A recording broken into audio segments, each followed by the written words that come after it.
All right, welcome everybody. We're here for session 8 of Into the Abyss, Underspire, Labyrinth. I feel like I need to go over the recap again, even though I put it in Discord. Let me read through it as in its entirety. Then if you got questions, let me elaborate, clarify anything, do so at the end. So bear with me for a second. All right, so we want session 7 recap. All right, the party gained entry into the slave pit room where Merkelmore threatened to kill the slaves, but the party did not drop their weapons and yield. Despite that, Gralnar charged in. Merkelmore and his men struck down 3 more slaves, one of which was Keldar's cousin. Another spine devil rose up out of the slave pit. I'll put it in here. The party later learned that the devil materialized from one of the killed slaves, like out of its guts, its corpse. Keldar and the others charged into the room quickly and took down Merkelmore and his cronies. In the process, also revived Keldar's cousin before he died. Room contained 2 pits filled with slaves that were shackled to the walls. The third pit was filled with water. Locked doors located along the eastern door, but the party did not investigate what was beyond that. After the battle, Gralnar took Merkelmore's Maul, and the party recognized symbols representing Asmodeus upon it. They unlocked the chest within Merkelmore's chambers. After Brent identified all, among the loot you guys found, the Maul was a demon bane weapon. They also got a fire shield of Rathum that Keldar took, and a Swiss army ring, which Splug now has. Among the freed slaves, you guys also learned the following info. Keldar's cousin shared that 2 of his merchant compatriots were removed from the group a day earlier and escorted out of the slave pit room. One of the slaves was a bugbear that the Blood Reaver sold into slavery. He was eager for revenge and told them that the 2 missing slaves were sold to the tribe of gnolls known as Blackfang. The party decided to take a short rest before escorting the freed slaves back to Seven Pillared Hall. During the short rest, Gralnar had a vision of a horned demon head emerging from mist in the dark. The sneering maw was covered in blood, and a single drop fell from the mouth of the demon and landed upon Gralnar's forehead. He then woke up with a start. The party informed Gralnar that he had a red dot on his forehead, and that dot could not be wiped or washed away. Gralnar was now weary since he was cursed before with a tree sword from the crypt near Kront. The party managed to make it back through the labyrinth into the Seven Pillared Hall without an encounter. While within the Seven Pillared Hall, you guys traded the scepter that you guys found with Gendar the Drow for the gloves of extended range, which I believe Splug ended up taking those. Gendar also informed that he was now able to trade and sell items to them now that they have proved effective. Gralnar visited the local temple of Hidden Light, dedicated to Arathis, to see if they could determine what, if any, curse was upon Gralnar. You guys were also approached by Arantor, the current, mage in charge of the Seven Pillared Hall. The Arantor congratulated him on thwarting the slave trading effort and disposing of the leader of the Grimazol clan.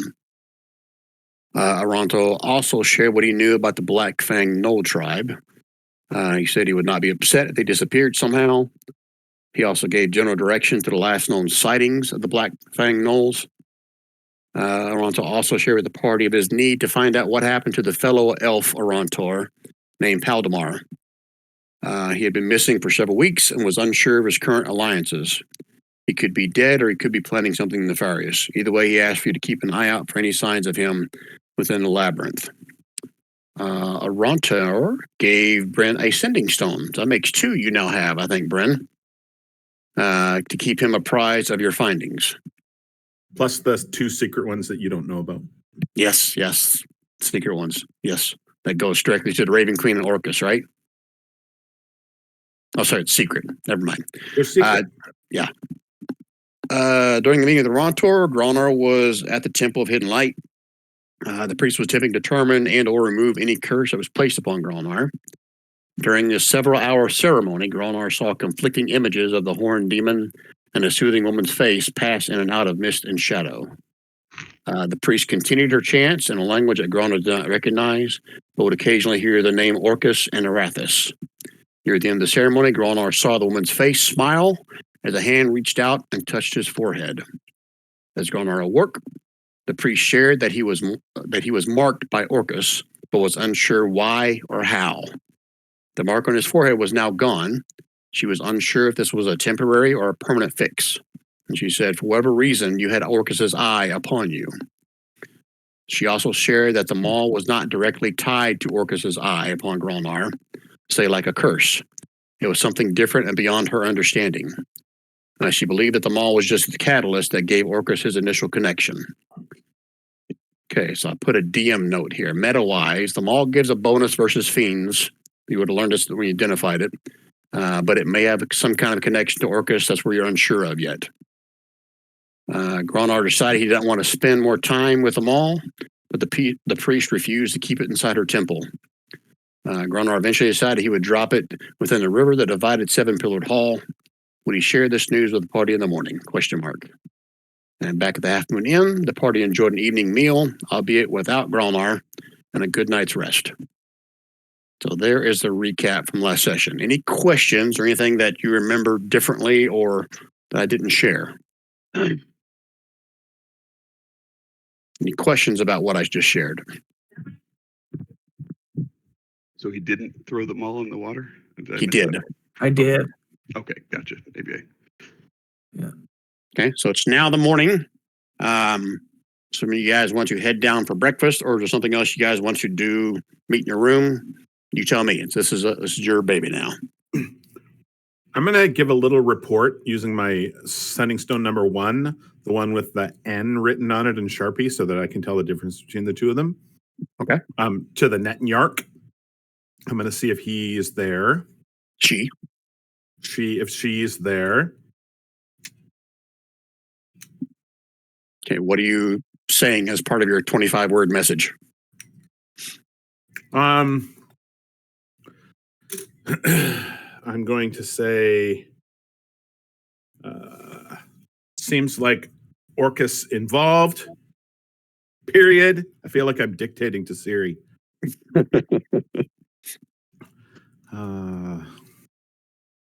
Found a weapon loosely tied to him, period.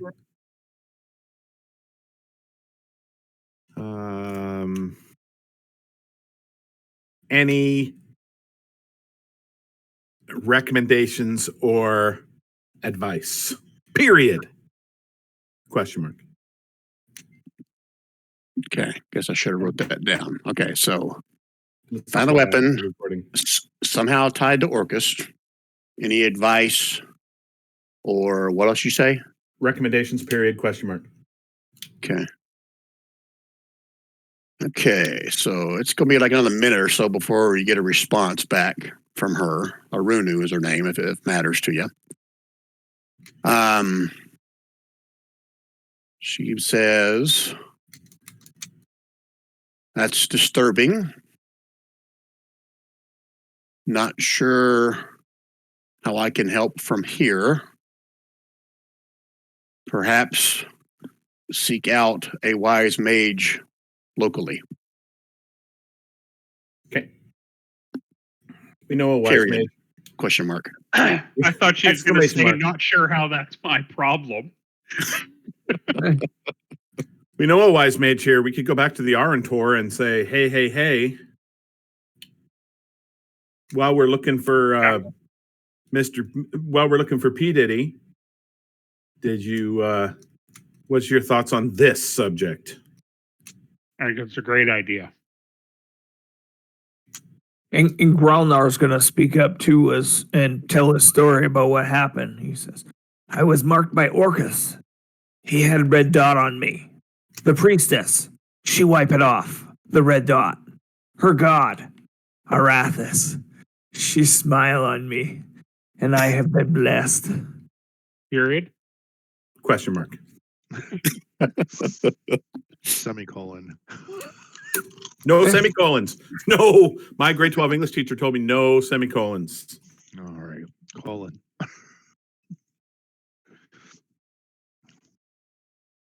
Okay. So are we You going guys to go and find a local mage to talk to? You might want to find the Maul first. Okay. So you guys are having this conversation there at the tavern there at the Half Moon Inn, right? During breakfast? Yeah, right out in the open, and we're kind of loud and shouting it too. Period. Question mark. All right, so as you guys are wrapping up your breakfast, you're going to head out to where the river where Gralnar dropped it. Is that your plan? Yep. As you guys are making way for the door out the tavern, a small little robed creature comes walking in, drops his hood back, and it's a little kobold. Looks around the room, and he looks over at obviously the odd group we've got together here, and he walks up to, let's roll for randomly who he's going to grab. Walks up to Rand. Says, Rand. I'm sorry, walks up to Keldar.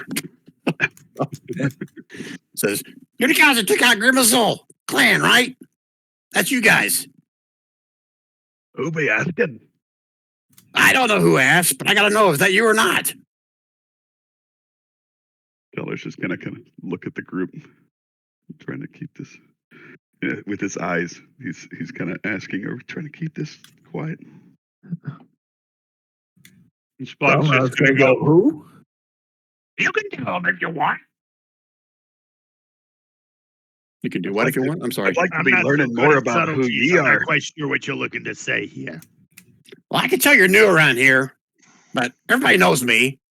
But I got to know if it's you or not. Aye, it was us. All right, good enough. He reaches into his pocket. He pulls out an envelope and says, here. Hands it to you, Keldar. I take it. See ya. He walks around and leaves the tavern. Is it taken? Is it like flat? Like there's no bomb in there? It's an envelope. With anthrax in it. Amazon delivers envelopes and they have like stuff in it. Yeah, like hinges and things. Yeah. A wizard could do it too. Drill bits. You better open it. Let's check I it out. dare you. Interesting runes on the outside of that envelope. I'm gonna open it. See inside is a parchment with handwriting on it. And I'll read it first and I'll put it in chat what it says. It says, your actions against the Duergar are commendable. I am in a position of power in the organization behind the Duergar slave trade. This is a And trap. I wish to help you end their slave trade for good. I've been seeking a way out of the organization, and I believe you can help me. Follow the attached map so we can meet in secret. And I'll put that in the chat for you.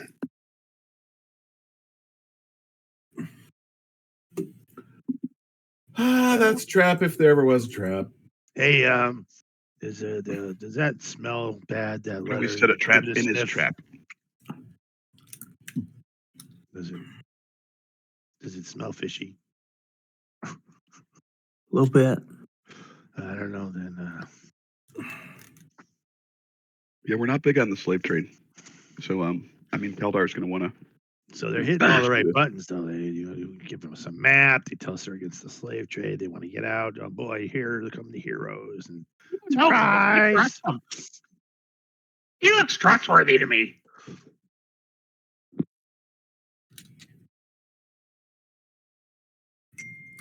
What do you guys want to do with that info? It's a trap. You know, throw it in the river? Oh, we should still go. But never stopped us Crap. before. Mm-hmm. Yeah, I'd like to look into it. Where's this map? Do we recognize any of the areas on the map? It shows you a crude map leading from the seven pillared hall. 1 second while I go double check what the map looks like. Into a dark alley. Into No this danger gaping here. maw. It just says no danger here, right on the map. Safe spot. Yeah, all safe right here. Okay, so checking the map.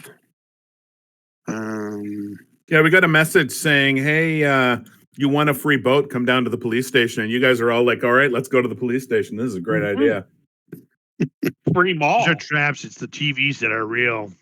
Hey, found your mall. Come and get it. The map shows a small chamber off the Road of Shadows. Road of Shadows is the I guess I should switch to the 7-pillared hall map for you guys. How about I do that? So this makes more sense when I say shit like this. Okay. And bottom right. yeah, I think it should be marked on the map there. Yep.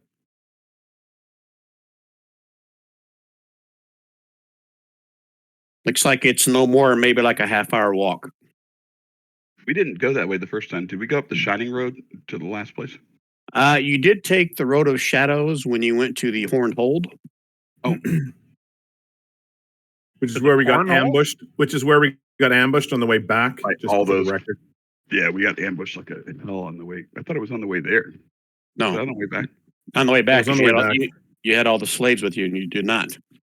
So you rolled the D6s, but you guys made it back before you got an encounter. Oh God. I think the encounter you're thinking of is when you guys went to the It had the big pillars. the Blood River gang. Okay.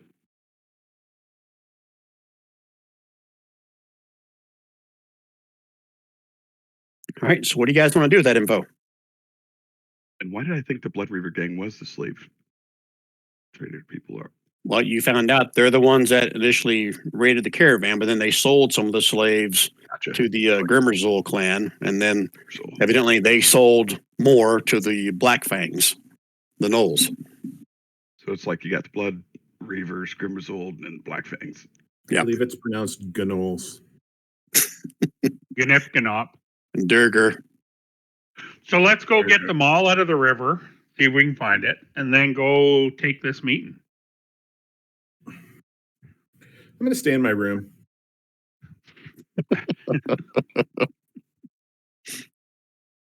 Where's All the right. fun So in is, that? is everybody like, how are you retrieving the mall? You guys like jumping in the river and everybody swimming down to the bottom trying to find it, or Oh, I using think some they other should kind of method? tie a rope to Splug and toss him in like a fishing lure. It was right on the edge. He'll How much jump does it in and take? swim down. Okay, so Splug's going in by himself? It was right on the edge. Sure, it was. Okay. That's your plan? I'm all for it. Tie a rope to Splug, tie a rope around his waist, and lower him down, and he'll fish around for it. When you're ready to As come soon as up. he comes out, I'm going to cast Prestidigitation on him to dry him off. Okay, I need to know There you what go. your constitution and your athletics bonuses are, Splug. Constitution is 3. What's the DC of Deathwater? Your constitution is 3? Well, my Constitution is 16. Oh, plus okay. You- 3. Plus 3. Okay, I thought you said your constitution score was 3. I was like, okay, so you have a -6 to all your con saves. Yeah. All right, and what is your athletics? So athletics, not very freaking good. I'm a +0. I might want to do this instead. It seems like something Growlnar would excel at. Growlnar threw it there. What is Growlnar this knows. instead? Growlnar should be the one that goes in the water. We established that with the well when I had to go get that guy's sword.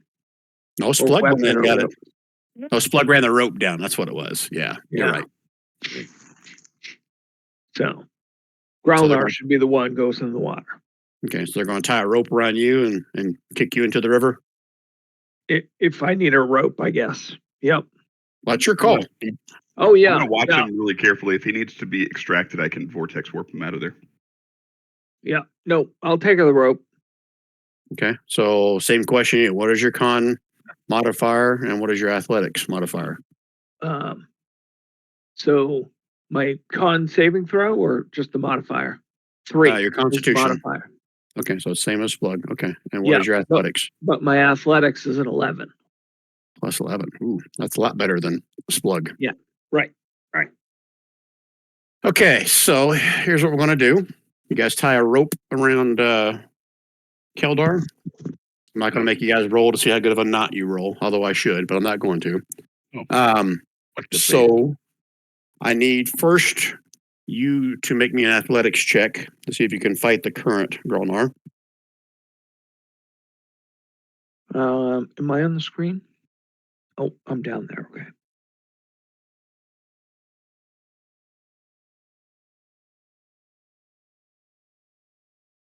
And who's holding onto the rope at the other end of Grolnar? Now, for the record, I am not using the rope as a safety device. I'm just doing this myself. Oh, so you don't have a rope tied around you, what you're saying? I do have a rope because I Okay. wanted to take just in case something happens. Okay. You know, So my but- question still stands. Who's holding on to the other end of the rope? It's just floating downstream, Brian. My ravens. The ravens are all perched on the rope. All 5 of them. I'll be holding some of the rope. All right, so there we go. We got a volunteer. So Danny is holding on to the other end of the rope. Okay. And yeah, that's me. All right. Okay. So I know what the percentage is for you to find this thing, whether or not someone else picked it up or you just can't find it. Your survival roll from the previous session is going to affect that. So it's a D100. I'm not going to tell you what the number is. But first, before you roll that, I need you to tell me either high or low. definitely want to be high. Okay, so you're saying high. Okay. So that means you need to roll an 80 or higher on a D100. Woo! Guess not. Got this done. You spend an hour looking for it, rising up, getting your breath back, going back down, and you cannot find it. That poor child with the red dot. Let's look around for everyone with the red dot. Does somebody have a identify magic, or not identify, but Detect. detect? Thank you. Oh no. I don't. It's Nobody. not detect magic's not a warlock spell. I thought you were a ritualist. I am, but I'm very limited. I've never seen the detect magic spell, so I can't write it in my book yet. I got it. Sorry, I don't got it either.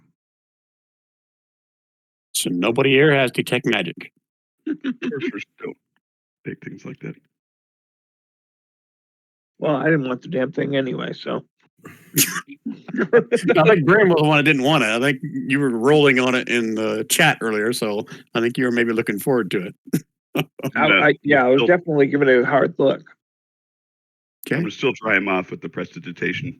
I'm like, I don't have that magic, but I got this magic.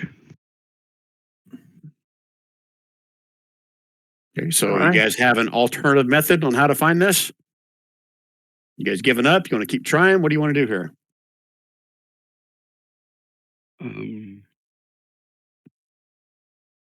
Could we help him look for it in the water? Like, would that double the odds of finding it?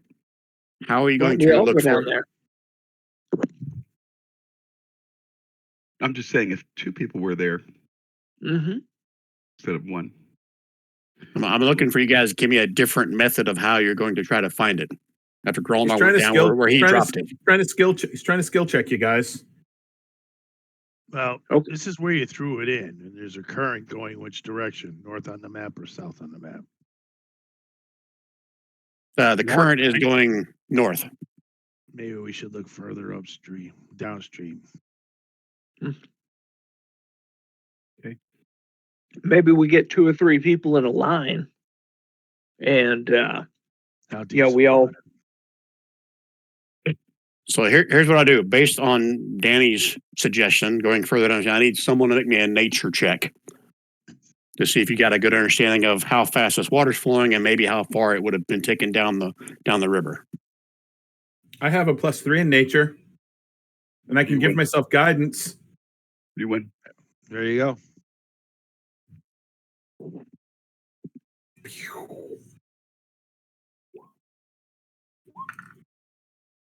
Okay, so it's a 13. That's with the guidance. So that +2 is. Yep. Okay. All right. So You're not really sure how heavy that Maul is. You weren't really carrying it around that much. You just kind of sat there and identified it earlier, but you got a pretty much a good guesstimate where it might be. So you guys can try again on the spot that Bryn recommends. Garlnar, try this spot. Okay, Garnar, give me another athletics check. Okay. Woo! Okay. All right. So,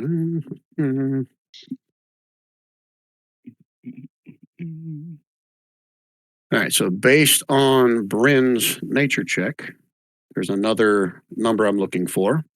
You want to go high again, or do you want to go low? Grelnar. Yeah, I still want to be high. Get low. Get low. Get low. Get Doesn't matter. It's a 17 or it's an 83. It doesn't matter. Okay, I got a new number. Yeah. He GM rolled me a 14. You got low. See, yeah. But you said high, did you not? Oh no, thought he I said said low. low. No, Oh, I'm did you? just Okay. kidding. No, He said he was no. getting high, but he wanted to roll low. Again, you cannot find this, Grelnar. And the reason I asked for your constitution check, you can make one more check, Grelnar, before you're just going to start getting exhausted. Okay, let's do it then. Now, hold on. You guys got to give me some other kind of skill check of how you're trying to find where this Maul went. I'm doing a performance of this song about can't find your effing mall. I don't have any. And I keep bonus to saying get nature, though. low, get low, get low, but nobody seems to really get it. You guys Sounds want good. to use his performance check for this? Go for it. I'm Get going away. to, Brian, I'm going to try to. Oh, we rolled it already. Roll it one more time. He said roll it. I know. Roll it one more time. Okay. All right. So, for whatever reason, Grelnar, you feel like you're all discouraged, before Rand started singing his song or playing his flute or whatever you're doing there. And it feels you inspired, like, okay, I'm going to do this. I'm going to do this. So you can give me one more check. Got my dulcimer out. Athletics check. Athletics. Ooh, okay. Your odds are getting better. All right. You going high or low? High. I'm just screaming. The song is get low. Are you going high or low, Grelnar? Oh, you went high. Okay, Grelnar, as you're digging around, you're all inspired and stuff, and you figure foot touch something. Reach down and pick it up, and it feels like the handle of the Maul. A holy avenger. Hold on. I did not reach down and pick it up. Oh, okay. You want to kick it down the river some more? I untied the rope from my waist and gingerly wrapped it around there without touching it and tied it in a great big knot in 6 different places. Okay. And So then I go ahead. And then I shook the rope twice so they know to pull it in. I start pulling it up. Okay. So give me a wisdom check with advantage, Grelnar. Oh, I think there's a problem, guys. He's lost a lot of weight or something going on here. If you shake it too much, you're playing with it, Grelnar. Okay. Now I need you to give me one more athletics check with disadvantage.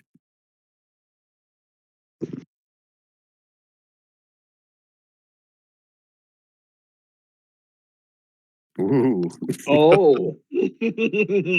I'll say, so on the map, I hope I'm on the same map as you guys. So when I ping, it makes sense when I'm pinging. On the map, you have now gone down to this section right here, and the current is getting stronger as it's approaching this spot, basically in the floor, where everything gets poured out.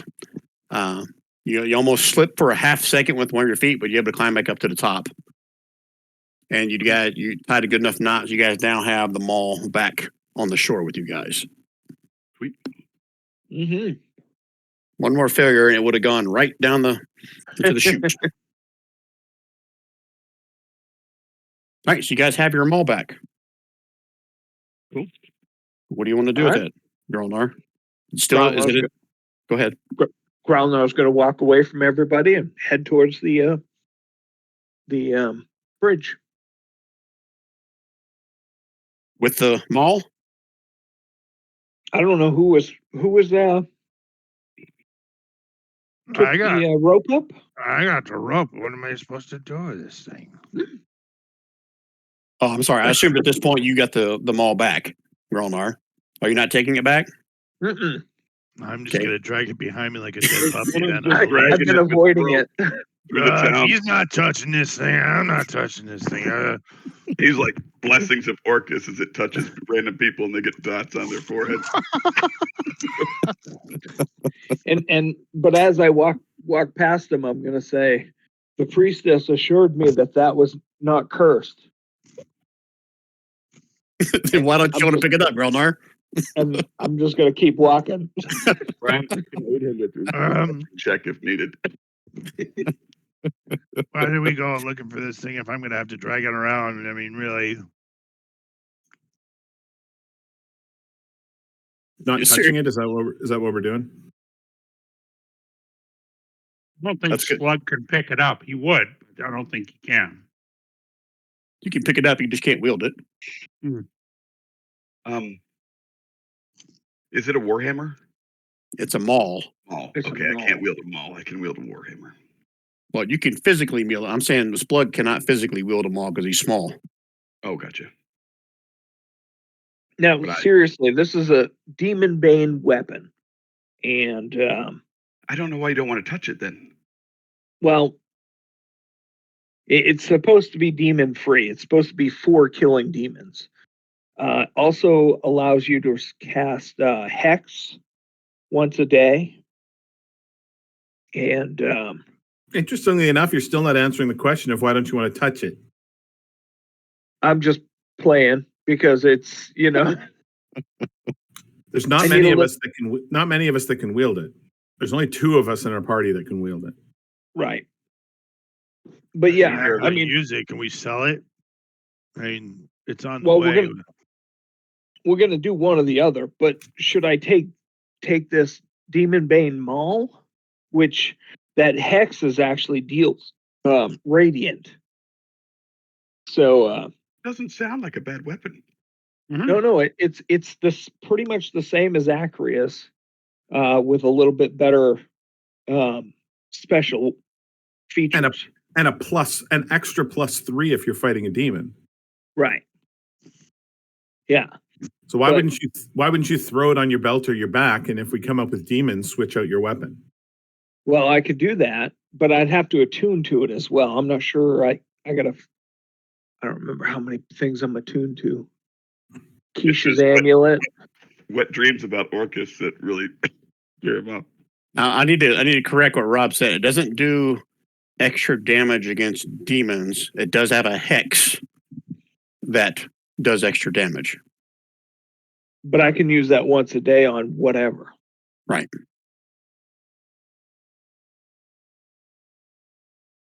Yeah. Yeah, the But special no. property against demons is the once per turn you can take the -5 penalty to your attacker on gain 2d6 damage. Basically, That's like right. like Great Weapon Method. That's the one that's specific against fiends, and you can do that once per turn. Yeah. Okay. Okay, just want to Yep. make sure everyone's clear on that. And it's bludgeoning instead of slashing. That Yep. changes things a little bit. But yes, I only have 2 attuned weapons. I mean, I only have 2 attuned items, it looks like. Okay. So I could take them both if you guys want me to. And I'd be happy to, because that Hex once a day is, I mean, against the bad guy, that could definitely, or, just to use it on, because you can keep moving it and it stays up for an hour. That's pretty awesome. Yeah. So, but I know somebody is pretty tight with their god, and I didn't know if that was going to be an issue. Turns out that the weapon's not an Orcus weapon; it's a fighting Orcus weapon, which is a good thing. Right. That's why Orcus hates you and marks Right. So you. when you came back that morning and said, no, this is not an Orcus weapon. It just had some weird connection thing. Orcus had connected to it. It's actually Idiot good hated to it. fight demons. Then I said, oh, okay. But remember that we can still use the advice of the Netnyark, which is go talk to a higher level, a high level wizard, ask him some questions. Maybe Oh, even, yeah. like, if you're marked, maybe it marks you with a hunter's mark, that little red dot. Yeah. Every demon that fights you gets hunter's mark on you. Maybe. Yep. Is anybody here proficient with blacksmith tools? That seems like something Growlnar should be. I mean, most dwarves are, or they know someone it is, but this is a specific question whether or not you're proficient in it or not, if you have that tools proficiency. I Get that what's her pickle told you, the priestess told you that maybe a blacksmith would be able to. Smith's tools. Yep. Okay. Yeah. So if you are proficient in smith tools, and that's another option that you could possibly go to, if you can find a master blacksmith somewhere in the Seven Pillared Hall, they may be able to shed some more light on this thing as well that Brim was unable to with her identify spell. Yep. Yeah. If there's people around, let's do it. We've got today before. Well, I don't know what we're going, but yeah. All right, so you guys have been here enough time to kind of get somewhat of a lay of the land, even though I haven't like explained every single spot here. There's not really a master blacksmith because that was pretty much the Duergar that you took out in their little shop over here, number 19. They were the resident master blacksmith, or at least they had one in their employ that you killed back at their hideout. But there's another option here. Gotta find it before I just talk out my ass. There is a set of dwarves here that basically run a mining operation here, selling stuff to make stuff or bring back to the surface to make weapons and armor and stuff like that. So they may have someone there knowledgeable in blacksmithing. Won't be a master blacksmith, but they at least have someone there with a little more knowledge. The other is anybody here from Telflum? Would you guys even get that deep into your backstory? I sure did not. I'm not from Telflum, just nearby the forests. Okay. Anybody else that's here tonight? Did you put that in your backstory at all? Anything with Telflum? No. Okay. Then I need everyone to give me a history check. DC 16.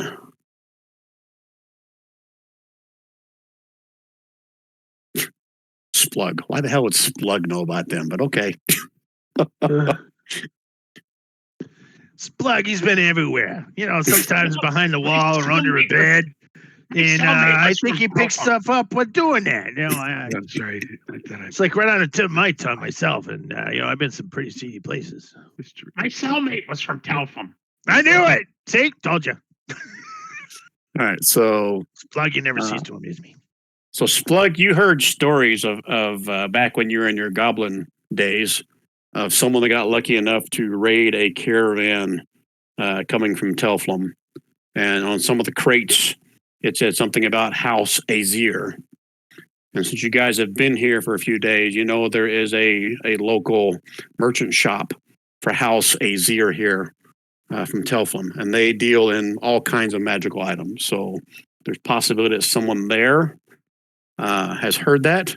And Gron, I'll say the same thing. You remember your cousin back in Kront talking about some of the finer weapons and stuff that come from House Azir, along with other magical items. And so you guys have got that as an option here as well. You will also know, take this for the grain of salt, the local House Azir shop here is ran by a tiefling. Yeah, let's go there. Shoot. Always try Just- to smack him with your maul. and You see know if those it happens. tieflings, they're already devils. Hey, I made it funny. Yeah, sorry. Just Sorry. so we're clear, tieflings are not fiends. They are considered humanoids. Yes. So this demon bane weapon is not going to like destroy them if you hit it. Can you Yeah, touch figure this with for? I want to check something. Yeah. As you guys in agreement, you're going to go to House Azir first Let's do it. and see Yeah. if they can answer And see what something. else they have to say for sale. Okay. House Azir is building number 7. Where is 7 on the map? Oh, right there in the middle. How about Yeah. that? Right next to the river. We literally just had to like cross like to the short span. And I said there's a few people looking out the window as you guys are dragging a Maul behind you on a rope. Oh no. I gotta flag you down. Pick it up now that we had a discussion on it. I think you had the discussion after you said you walked by it as he was dragging it. So, Oh yeah. Yeah, like I said, I was headed towards that bridge. all right. Yeah. So this particular House Azir deals mainly in like surface goods, such as like wine, ale, leatherwork, woodwork, trading mainly with the subterranean folk who come to Seven Pillared Hall. They are not known in the Seven Pillared Hall of dealing in magic items, but you guys know the history of House Azir based on your history rolls. That they're maybe not at this outpost, but other outposts they do deal in that kind of stuff. Okay, let's see here.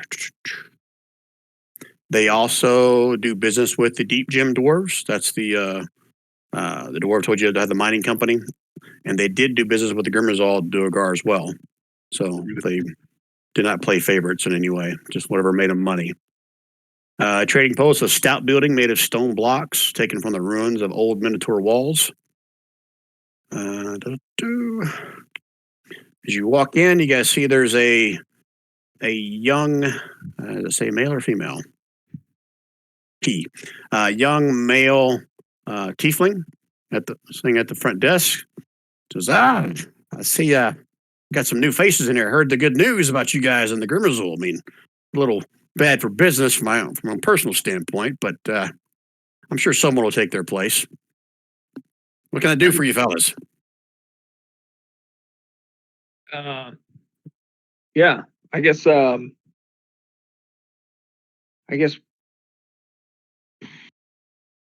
Grelnar will say we're looking for someone with some expertise in magical weapons and magic. Well, I mean, I know you're new here, but you don't exactly deal in magic items. But I got a few folks in the back that have had some experience with stuff in the past. But what do you got in mind? Okay. Yeah. I guess I'll drag it through slowly- the door. It's the thing on the end of this rope. I drag it in. I take up the rope until it like crosses the threshold. I thought we No, already no, decided no. that Don picked it up. Yeah, we Oh, he established did? that Grelnar did pick it up Oh, finally. but yeah.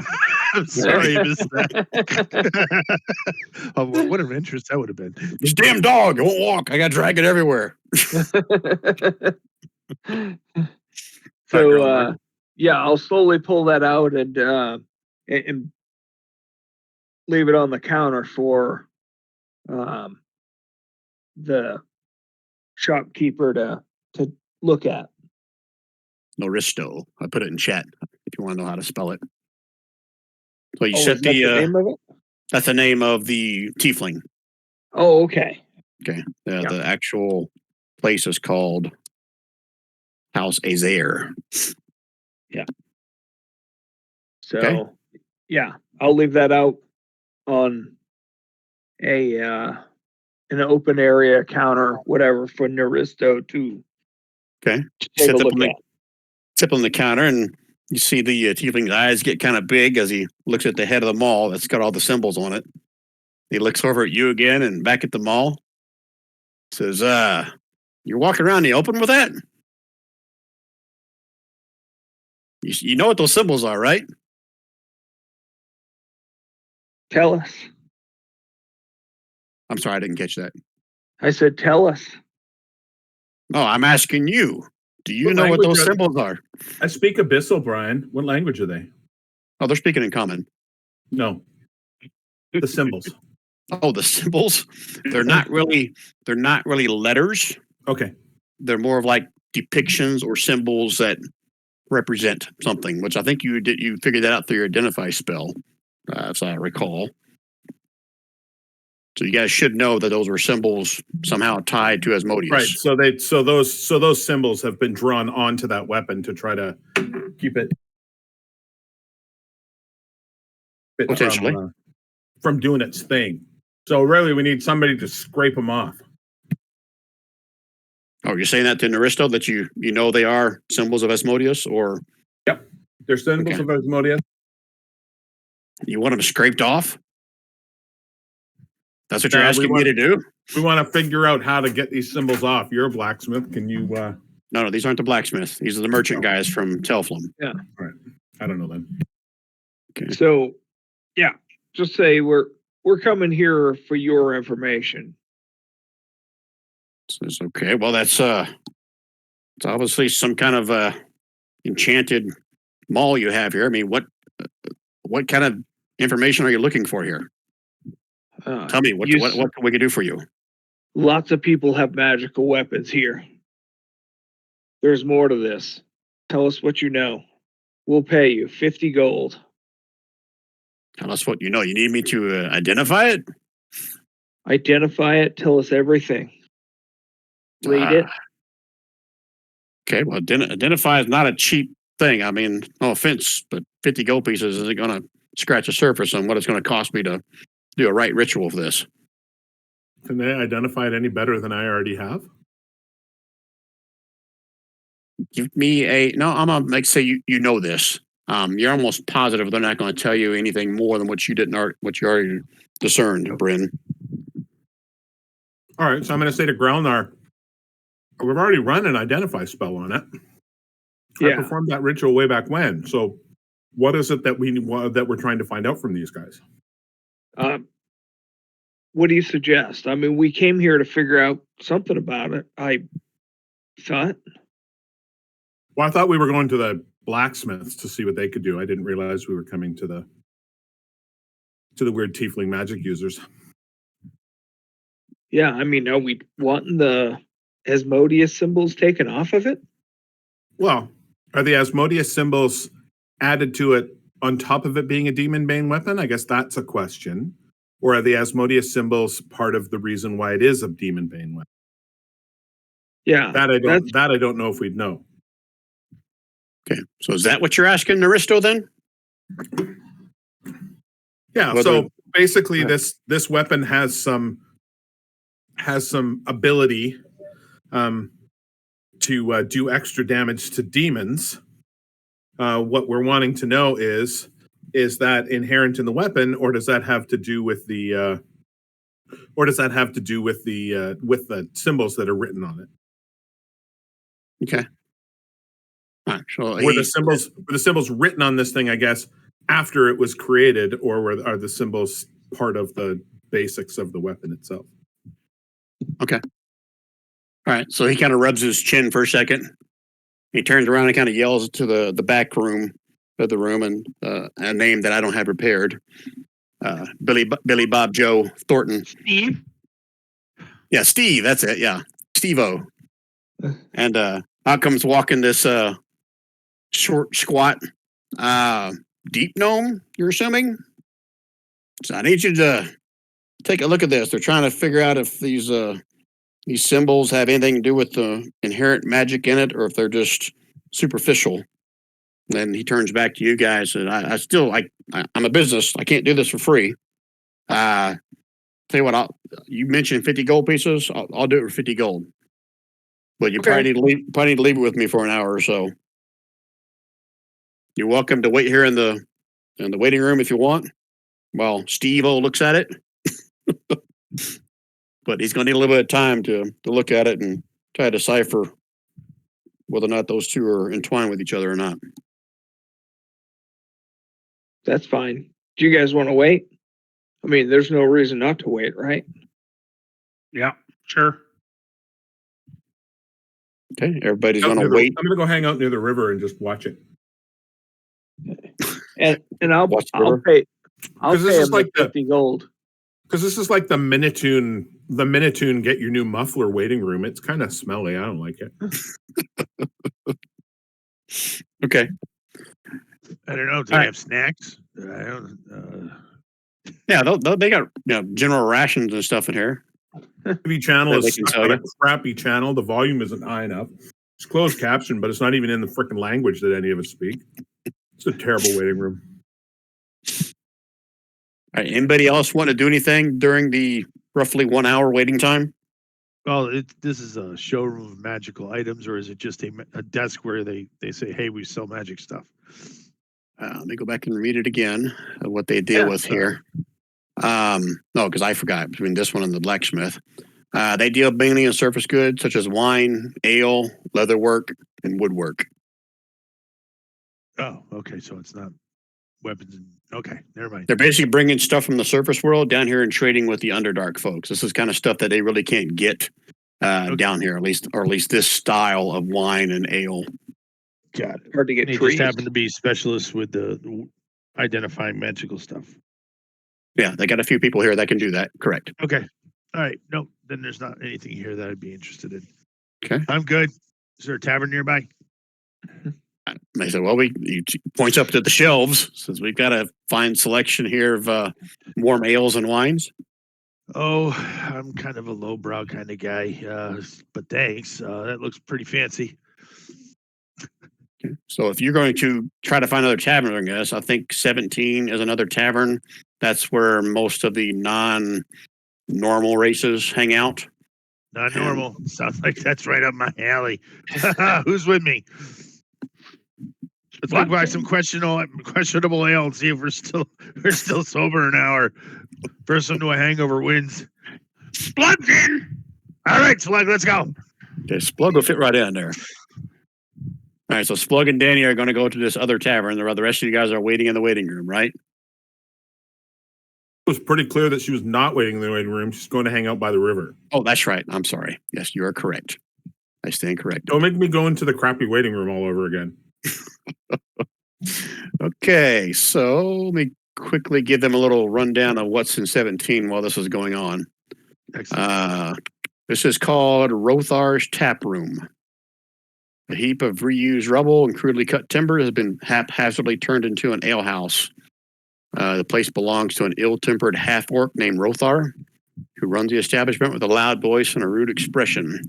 His patrons usually include tough creatures such as orcs, goblins, gnolls. Used to be Duergar. That's since kind of gone down quite a bit since the news of Grimrizul. They congregate here when they come to trade in the hall, as well as a few human and dwarf laborers with disposable wealth. Those with gold or taste to do their drinking at the Half Moon Inn. Brug, this big half ogre dude, comes here a lot. Matter of fact, you guys will see him right up at the bar. You met him before. I can't remember if Danny, you were with us. We met him before or not. He's pretty much like the muscle of the City Watch in this area. He reports directly to the mages of Sarun, and he likes to kind of basically shake down people unless they are part of the protected group of the mages. So he's not. It's well known that he's usually easily bribed. Again, unless it's someone that the mages have specifically said to, not do any kind of dealings with, that who pretty much, you slide him a gold piece, you pretty much overlook something if it's not too egregious. Okay. Anything you want to do with that information? You're just going to pull up to the bar and get yourself a couple of nasty looking ales. Shots. Shots. All right.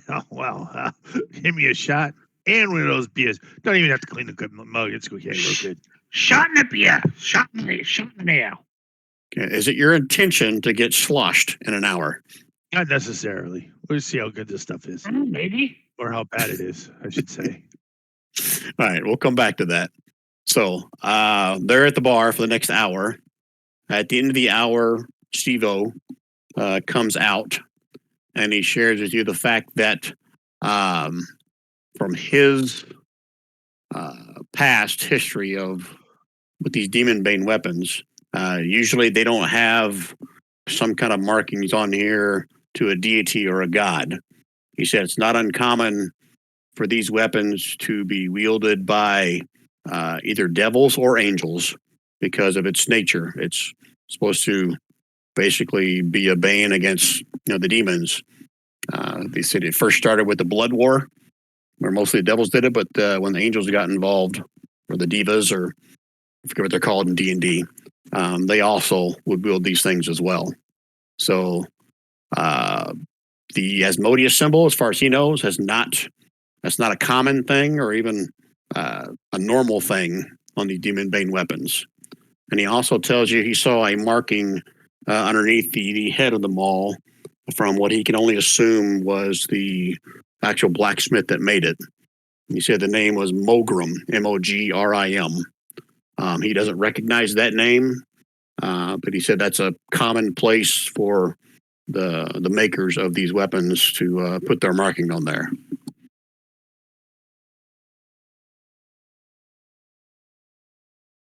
And that's what he can pretty much determine based upon his history and knowledge of these types of weapons.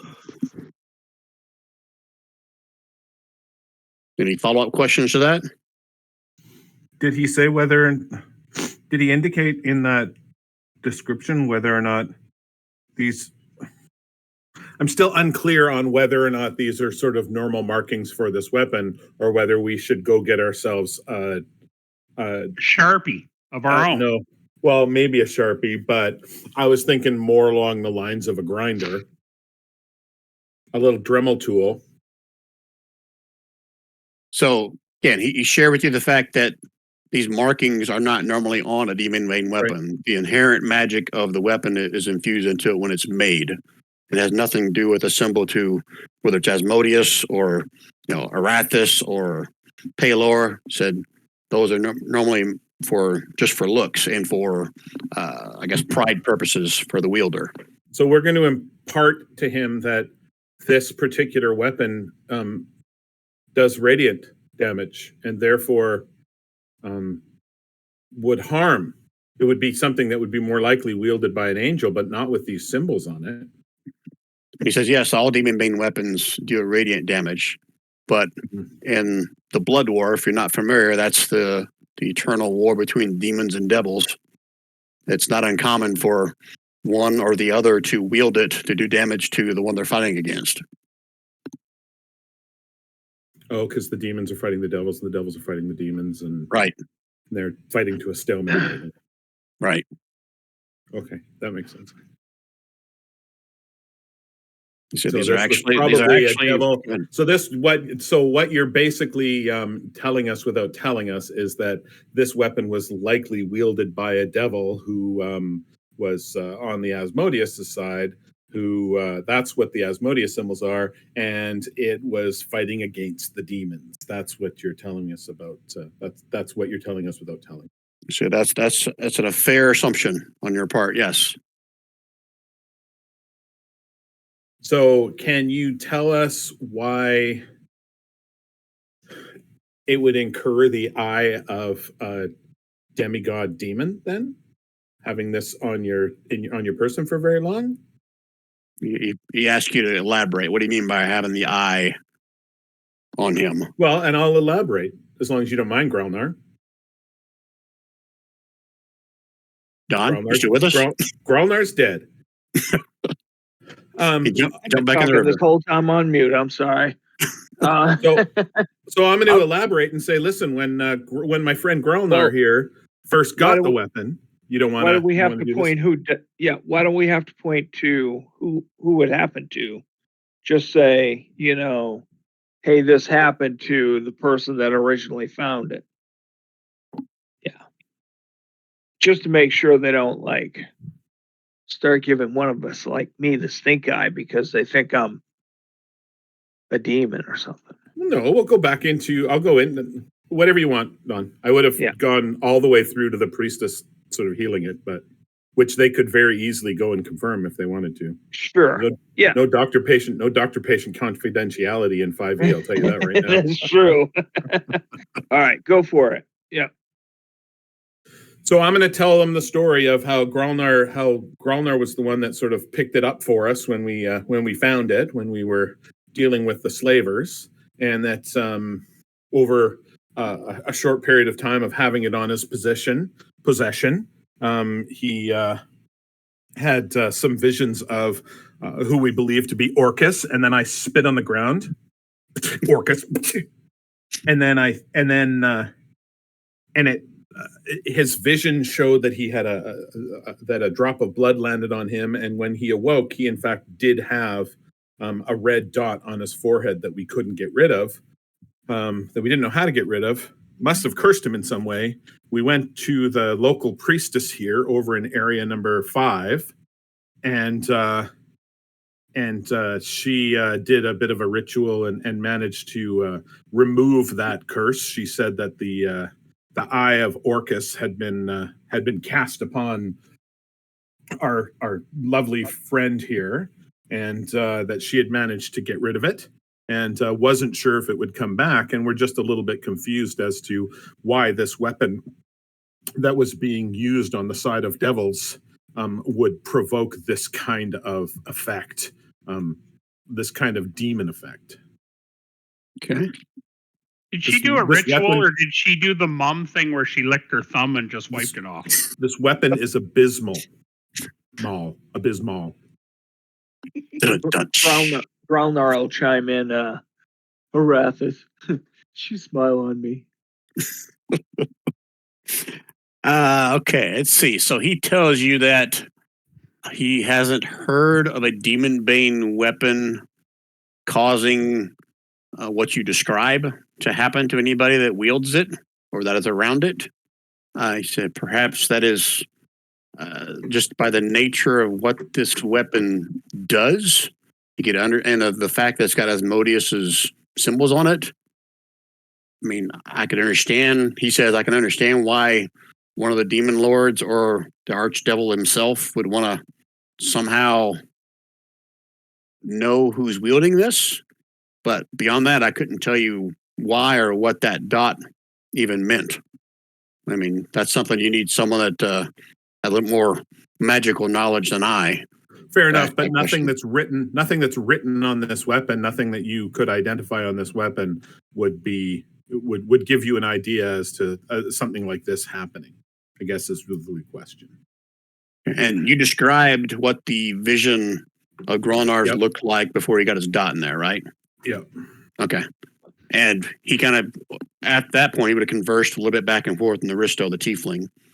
He says, that's like conflicting sides of the blood war. I mean, it's got symbols of Asmodeus, but what you describe in your vision was that of Orcus himself. Yeah, and this is what's confusing us as well. It's confusing to me as well. Is there a way to hide from it? Hide from what? Them looking at us. Again, I don't understand how that was possible, how he did that. That's probably a better question for one of the mages. That might have been, which is what we were going to go do next. Well, we didn't. I thought there were only two, this place and the Smiths in this area, right? No, well, the mages, the lead dude who gave me that sending stone, who basically does security for the area, is a high-level mage. Okay. The one that walks around with the bronze warder dude as a guard. I think he's got 2 of them. Yeah. Well, let's go. I was thinking it was just these 2 choices. That's all. Oh, you got choices of these guys from House Azir. You could have asked some of the dwarf that the deep gem mine. Again, they weren't blacksmiths, but they're dwarves that may have contacts and or a guy in the back room that maybe knows more, or you got the mages of Sarun to possibly ask some of your questions. I don't want you to gloss over one of the details that Steve-O shared with you, that he saw what he assumed was the name of the maker of the Maul, the blacksmith himself, written on it. Okay. And it started with an M. What was it again? Mogrim? Grim. I'll put it in chat. And he said that was a name he was unfamiliar with. All right, so it's up to you, Don. We can go check out the dwarves and throw around the name Mogrim. I can use the sending stone to say, hey, Bryn to Arnok, Bryn to, I don't even remember what he is. What is he called? I don't think he gave you his name, did he? Arontor is what they're all called. Bryn to Arontor, Bryn to Arontor. Come in, Arontor. No. We've got some questions. We're about to head out into what's obviously a trap, but we've got some questions before we head out there. Are you around? Yeah. Are you doing that, or are you asking the group if they want to do that? Make sure I'm clear. No. That was the message I sent to the Arontor. Okay. Yep. He responds back, says, "Meet me by the crap. What's it called? The Minotaur statue." All right. So you guys all going straight there? That's your next plan? Yep. Okay. All right. You guys all arrive at the Minotaur statue. You wait a few more minutes, and then you watch. Do you want to go back to Splug and Dude? That's correct. Drunk? Thank you. Yes, thank you. All right. So you said you weren't trying to get splashed. That doesn't mean you're not. So I need each of you guys to give me 3 con saves. Whisper them to me.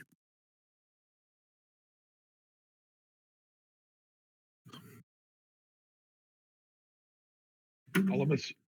No, just the 2 that are there. It was just Danny and Splug, right? Oh yeah. Okay. I mean, that's all I heard. No one else was going to the bar, were they? Okay. All right. So I should have had you guys do them one at a time. I got to jump around. Oh, come up and get down. That's exactly where I went too.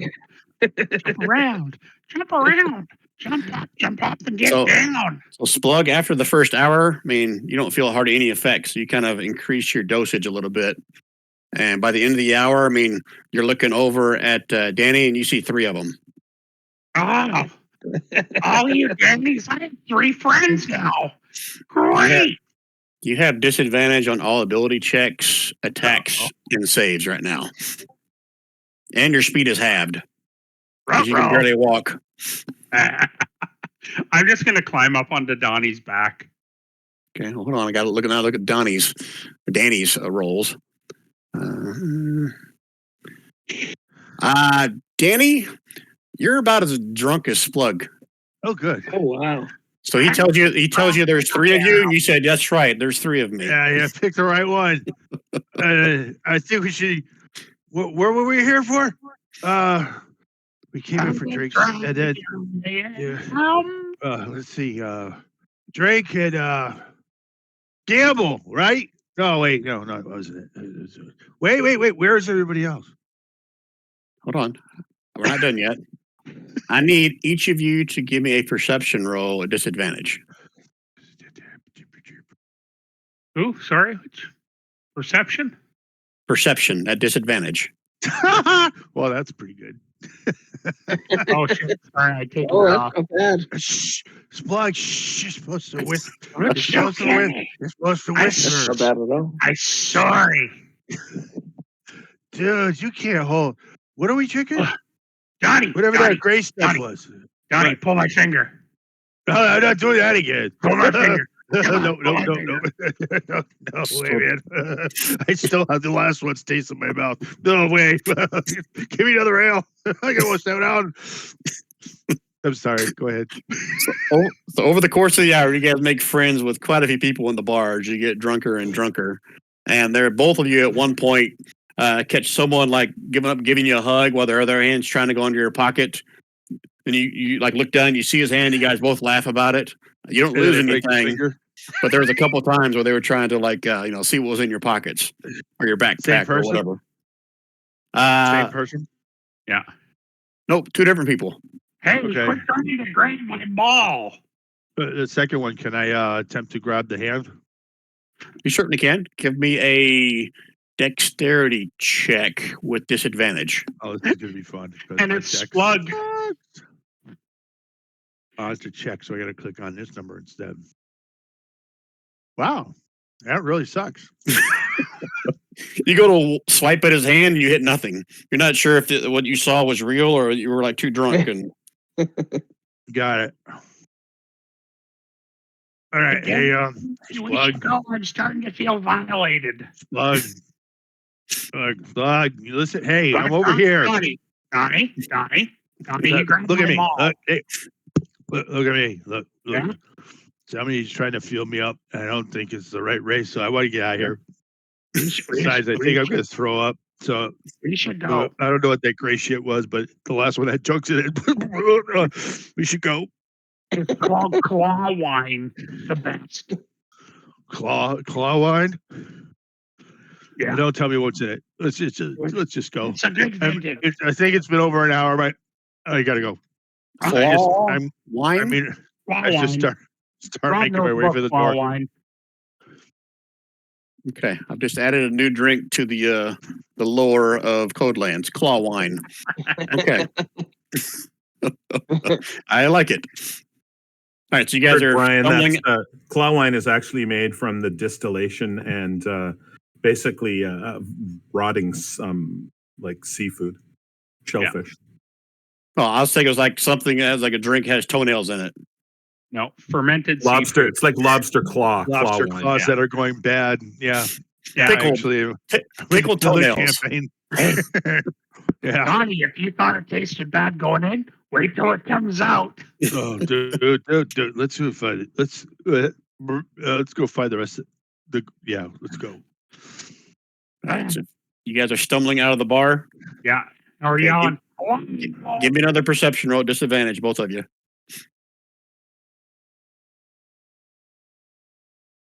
Well, I'm bad.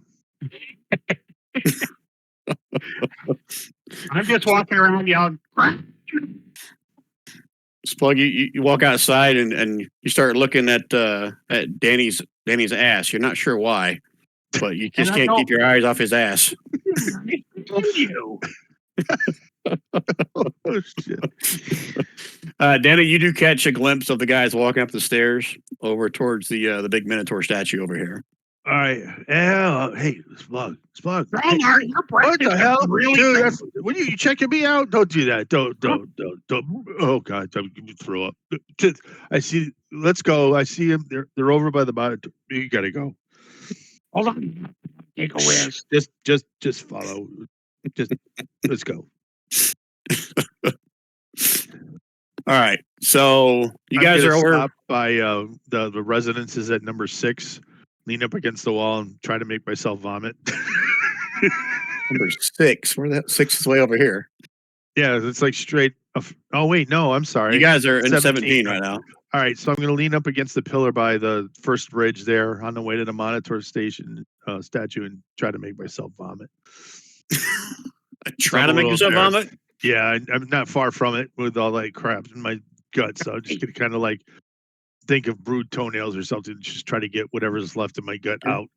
Give me a con save. P. A con save with advantage. With advantage, okay. Because you're drunk. You're trying to make yourself throw up. It's going to be pretty easy. Yeah, it should be. There you go. Yeah, you can.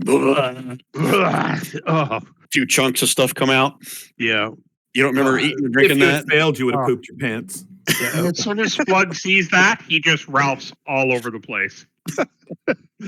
I wipe my back of my hand across my mouth and go, Splug, we're not going to talk about this later. Danny, give me a dexterity save with disadvantage.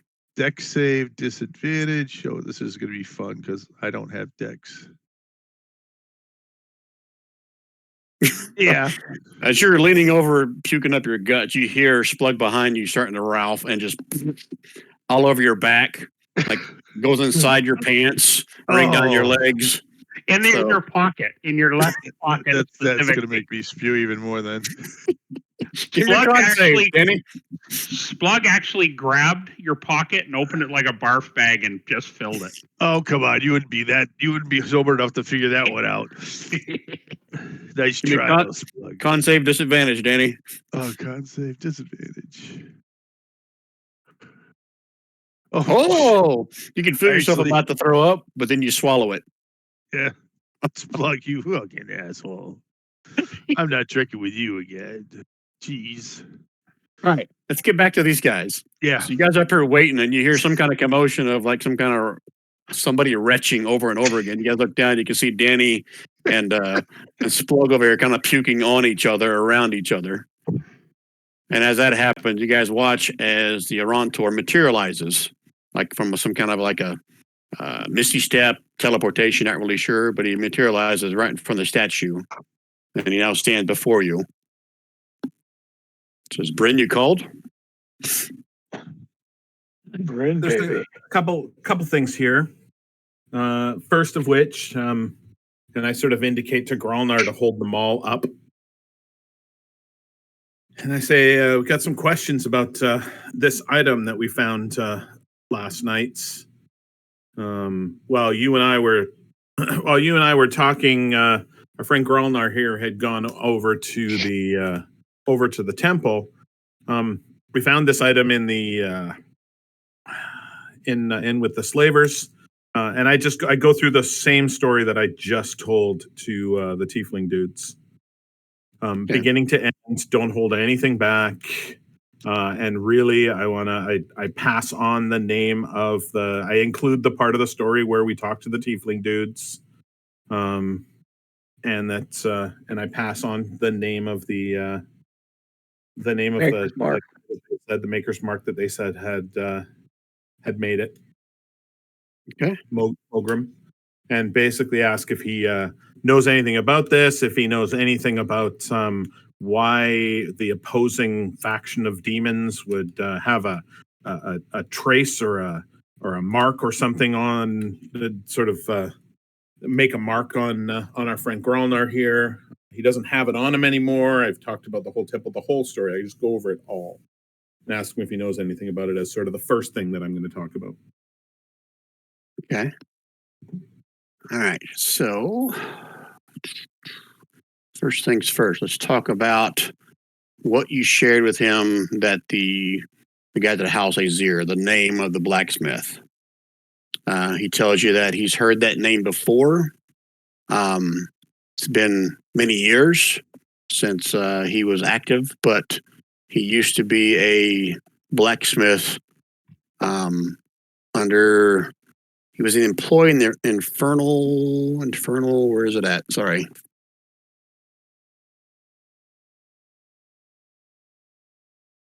Infernal Realms is all it tells me. So I'll say it's like Plane of Fire. He was an Azer, Azer. Those basic, like those dwarfs that were on fire all the time. I may be saying the name wrong. Azer. Okay. It's Azer. Azer. He was a renowned blacksmith within the Plane of Fire, and it was rumored that he made weapons for Asmodeus to fight in the Blood Wars. He hasn't seen a weapon like this in probably been 200 years since he's seen one with the markings of Asmodeus on it. He wasn't sure there was any even left like that. But he said Mogrim was definitely capable of making a demon bane weapon, and these symbols were probably more so of a declaration of who was wielding it than it was anything to do with its inherent power. But Mogrim was a very powerful blacksmith that he didn't necessarily have allegiance to Asmodeus. His allegiance was to whoever paid the most, as he's almost certain that Mogrim probably made weapons for Orcus or the other demons of hell to fight in the same blood war. As far as the Asmodeus symbols himself, he said you'd probably have to talk to a blacksmith to see if the age of them are the same as the weapon itself, or if those were put on there after the fact. He said Mogrim was more than capable of doing that during its creation, but he doesn't know if that was the norm when he made weapons for the demons or devils. We keep reading, see if there's something else that he knows.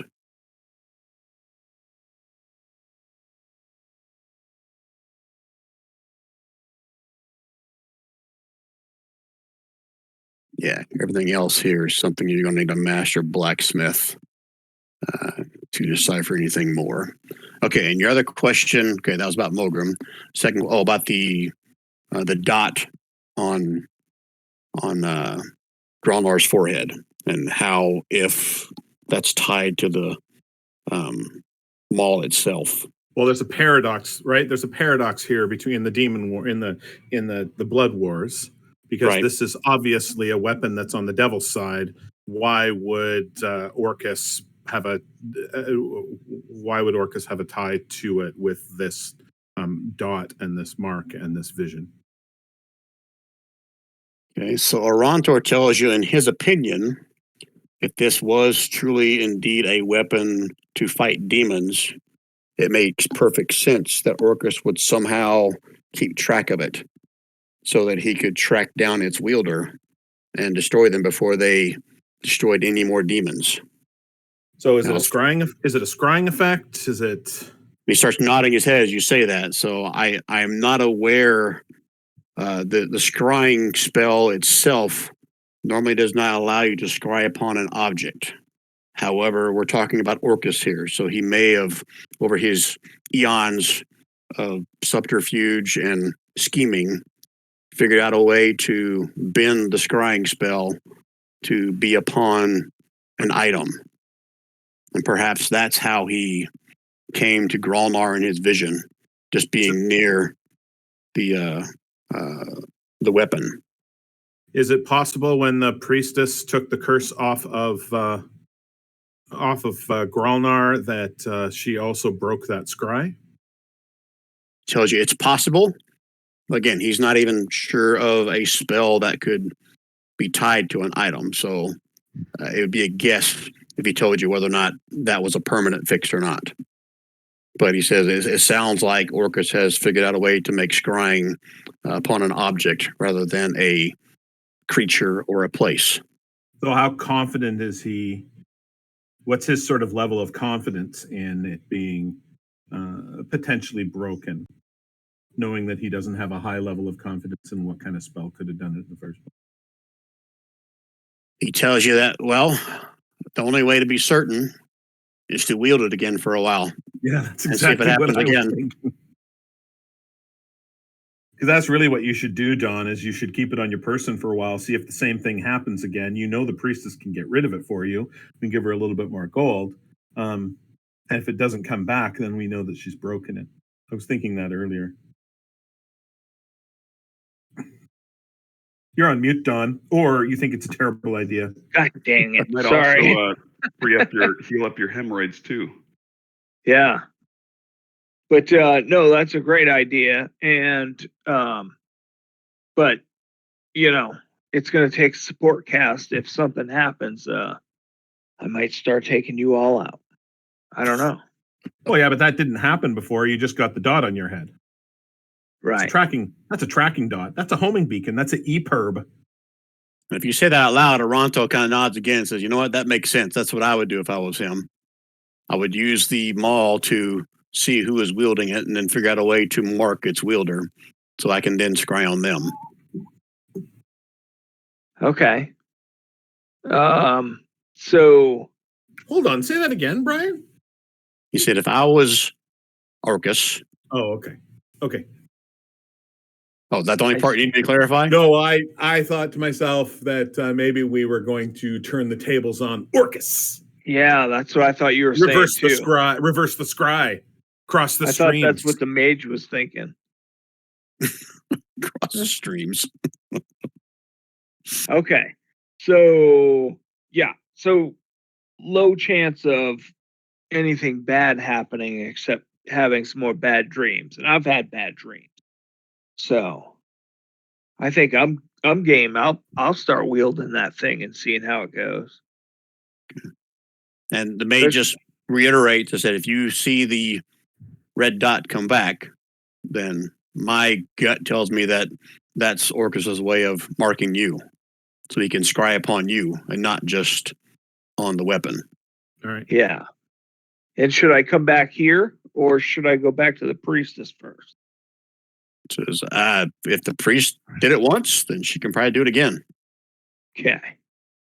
So meta-wise, just gotta make sure you guys are all clear. So I know your characters probably don't understand all the intricacies of scrying yet, but basically the more familiar someone is with technically a creature, the way the spell is written, the better their chances of scrying on somebody. It enhances the bonus to the effectiveness of it. So hence, Orcus must be very familiar with this weapon, and he's trying to get familiar with whoever wields it. Okay. I think we've got an ambush to go trip. Yeah, so that's the other thing I want to talk to him about. Because this is a bad idea, but you guys want to go. So I would like to mention the note. We just got this delivered. I think that this is some sort of trap. What can you tell us about the area that they're trying to meet us in? If you show him the map, Yep. He tells you that there's nothing special about that spot. I'm not aware of anybody that resides there or any dangers in that area. I am intrigued by the fact that he says he's in a position of power. I mean, you've taken out the Grimazul clan. Who else is behind the slave trade? Did you guys share with him? Yeah, you guys did share with him about the Black Fang Knolls. Yeah. Yep. So he tells you it could be a trap, or it could be somebody that's tied in with these Black Fang Knolls, or maybe somebody higher up. Well, this could just be the meta-ness of the coincidentalness of him telling us to go look for that other mage dude. Could this have anything to do with the mage dude that you're looking for? It's hard to tell. How did you get the message?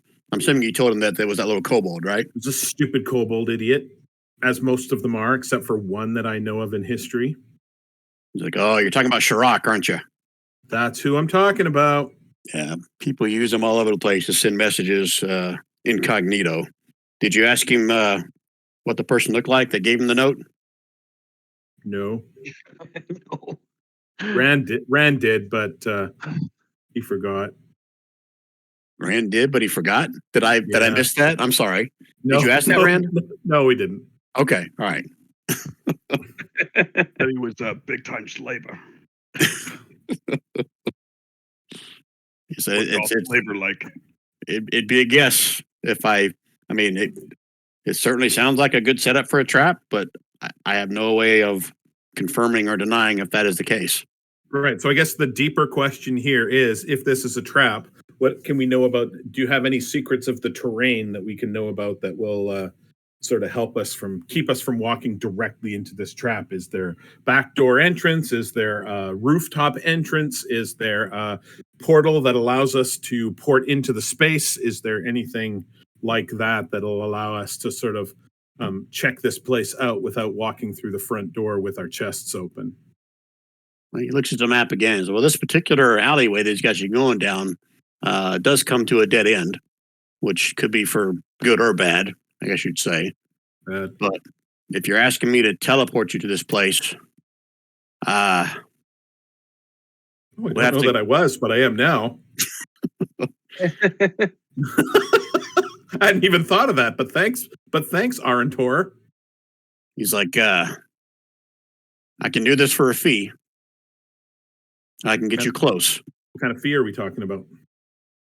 It says, with what you do with the Grimazal clan, it won't be much. Just 200 gold pieces. Total? 200 total for all of you. Do we want to take him up on that, guys? Oh, yeah. Yeah. Especially split between all of us. That's cheap. Don't suppose you've got greater invisibility spell or something like that I guess it depends on where you're going to port us into. You're going to port us into somewhere, a safe spot? Okay, so meta knowledge, Yep. teleportation, the accuracy of it depends on how familiar he is with the area. Yeah. He will tell you that he has viewed this area once. So that means that if I'm looking at this at the teleportation spell, there is a mishap on a 1 through 43 on a D100. What? No. Okay. So I'm going to say, yeah, well, we'll give you 200 gold, but we might be back to get a little bit of a discount on that, depending on how accurate we are here. Ron's getting splinched. Yeah, if we get splinched and Hermione doesn't have the little special juice in the vial to heal us, we're screwed.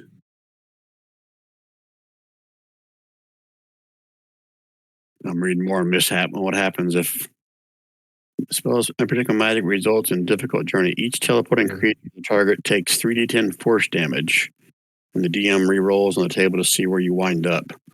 Multiple mishaps can occur, dealing damage each time. So there's meta knowledge. So if a mishap happens, you guys are going to take 3d10 force damage and be put some other random place. Then you roll again. That sounds so worth it. And what's his plus? Is What's it his- just a straight D100 roll? It's a straight percentile dice. He's shit. getting low, Don. He's getting low. Yeah. Low is bad. You want to get over 43. Right. We want high. But Well, what do you guys say? So full that's disclosure. a 50-50 chance. Hold on. Full disclosure, 1 through 43 is a mishap. That's that damage I told you about. Yep. 44 through 53 is a similar area. 54 to 73 is off target. 74 to 100 is on target. There's a 26% chance that we're going to end up getting going where it everything is right. that he wants us to go. Yeah. This And might be a waste of 50-50 chance of Let's go for a walk, guys. getting damaged. Okay, is there a back way into it though? The damage is only the 1 through 43, just so we're clear.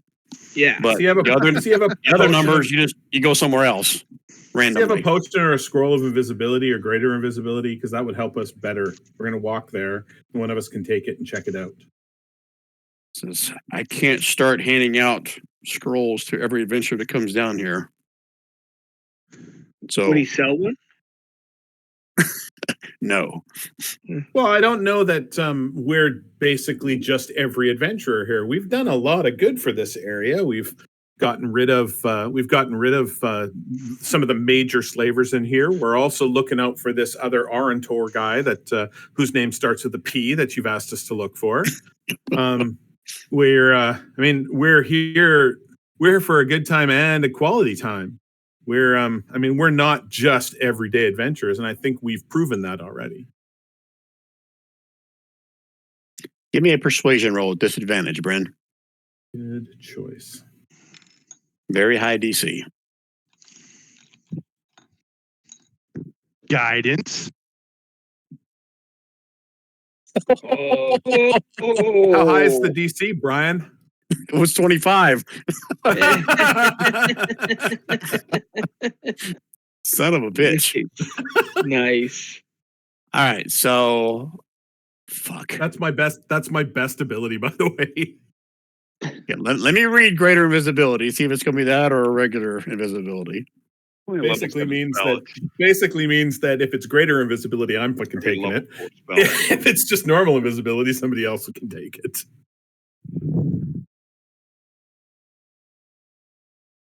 There's no concentration effect if it's greater. Oh, there might be concentration, but there's no you can attack while you're greater. There's still concentration, but you can attack.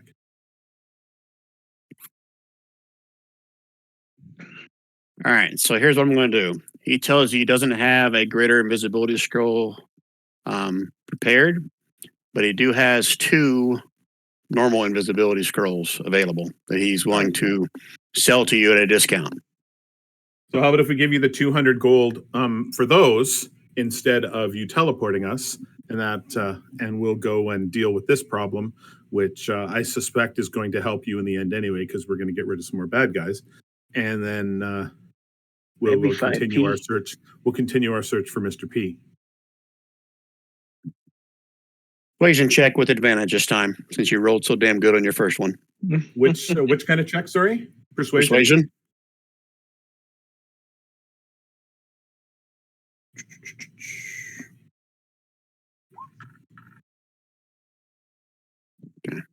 Says fine, 200 gold pieces. You're getting a screaming deal. You report Thank back directly back to me after your meeting. We shall do so. I will use the sending stone to let you know when we're back. Okay. All right. Anything else I can do for you?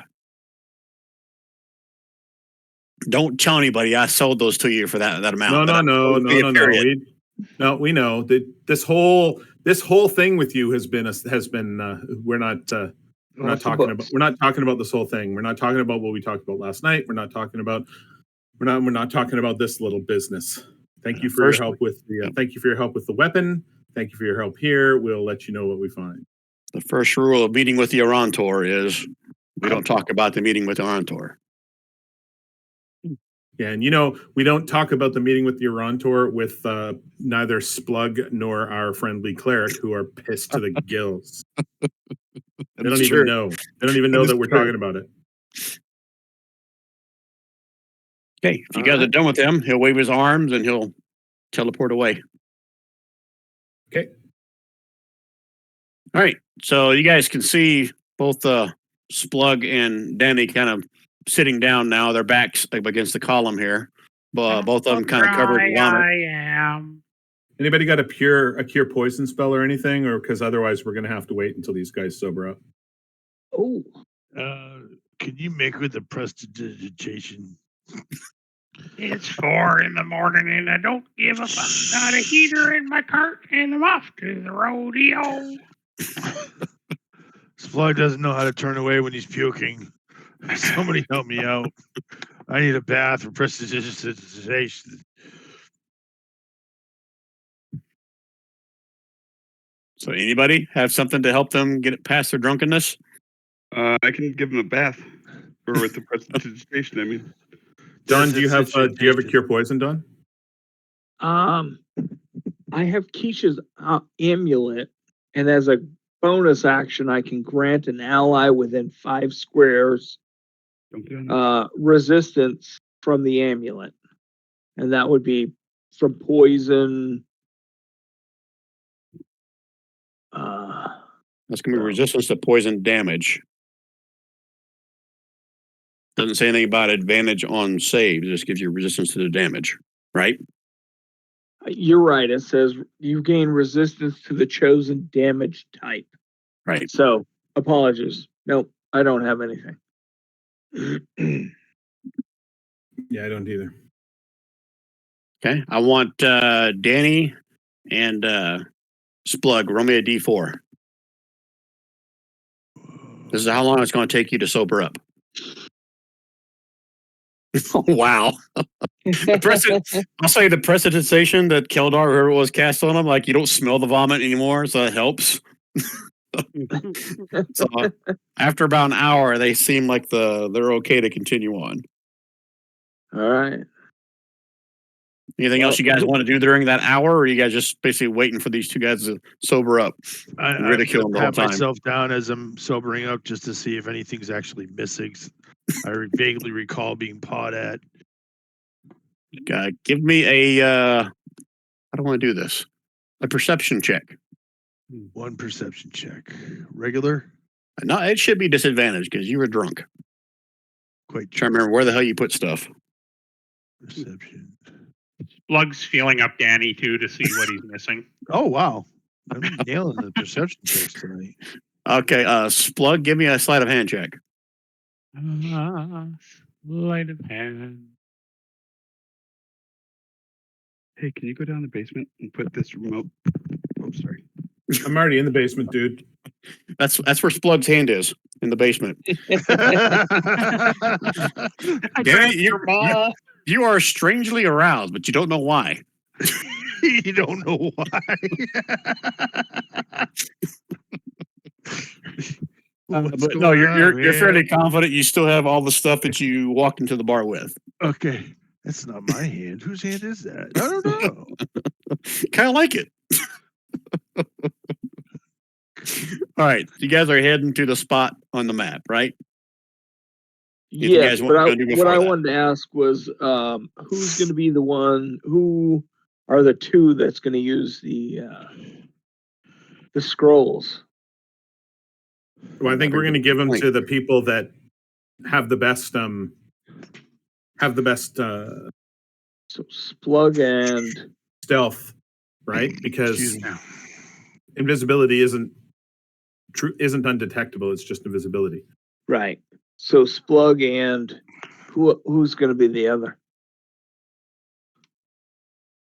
And I'm just curious. Well, and the other person that has it, if we want Splug to go in there and sort of peek around and have a look while invisible, somebody else could take the invisibility as a way to get a really good first Nova attack. Yeah. Good call. Okay, I just want to clarify the rules for spell scrolls. Spell scroll bears the word of a single spell or a mystical cipher. If the spell is on your class's spell list, you can use an action to read the scroll and cast its spell without having to provide any of the spell's components. It's not a potion. Okay. But we have a. Is that Splug's on not somebody's magical. list? So, Brian, do you play the rules where if Splug tries it, there's a potential that it could fail? Or that he can't even try it? I was trying to see if I did something with my house rules in there. It's in the class list. It's in the DM. It's in the DM guide. But I'm super high in stealth, and I've got my cunning action. I've got advantage on hide action. So, Well, if Keldar could cast it on you, that would be fine, right? It's in his class. Oh yeah. It's not it doesn't. It's not a self-casted scroll. It could be cast by anybody onto somebody else. So Yeah. okay. And this is only what spell is invisibility, or what spell? What level? All right, so that's not even beyond what higher than you can cast. You can cast that. Yeah, I can cast it easily. Okay. No, he couldn't just cast it, Brian. He can cast it easily. Yes. Yeah. Well, yeah. Without even thinking. Fifth level sorcerer. All right, so is that what you guys want to do? Yep.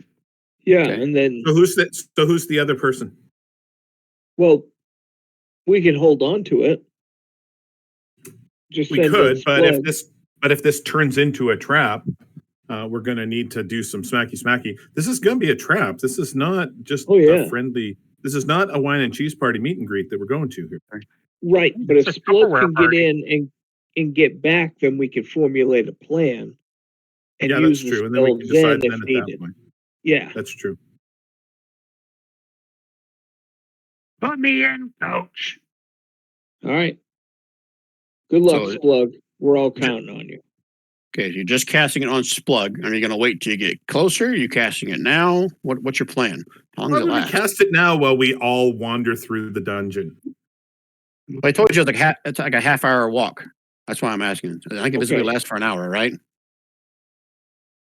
Yeah, but what I'm saying is, if all of us have to walk that way anyway, why would we cast it on Splug so that he can be invisible while he's walking beside? Yeah, So he can sleight of hand everybody. let's get close. Well, he's got a taste for cleric flesh already. All right, so you're going to wait till you get closer to the spot, basically, is what I'm hearing, right? Yeah. Okay, I'm cool with that. Okay, so Say 10 minutes out, we can start stealthing in.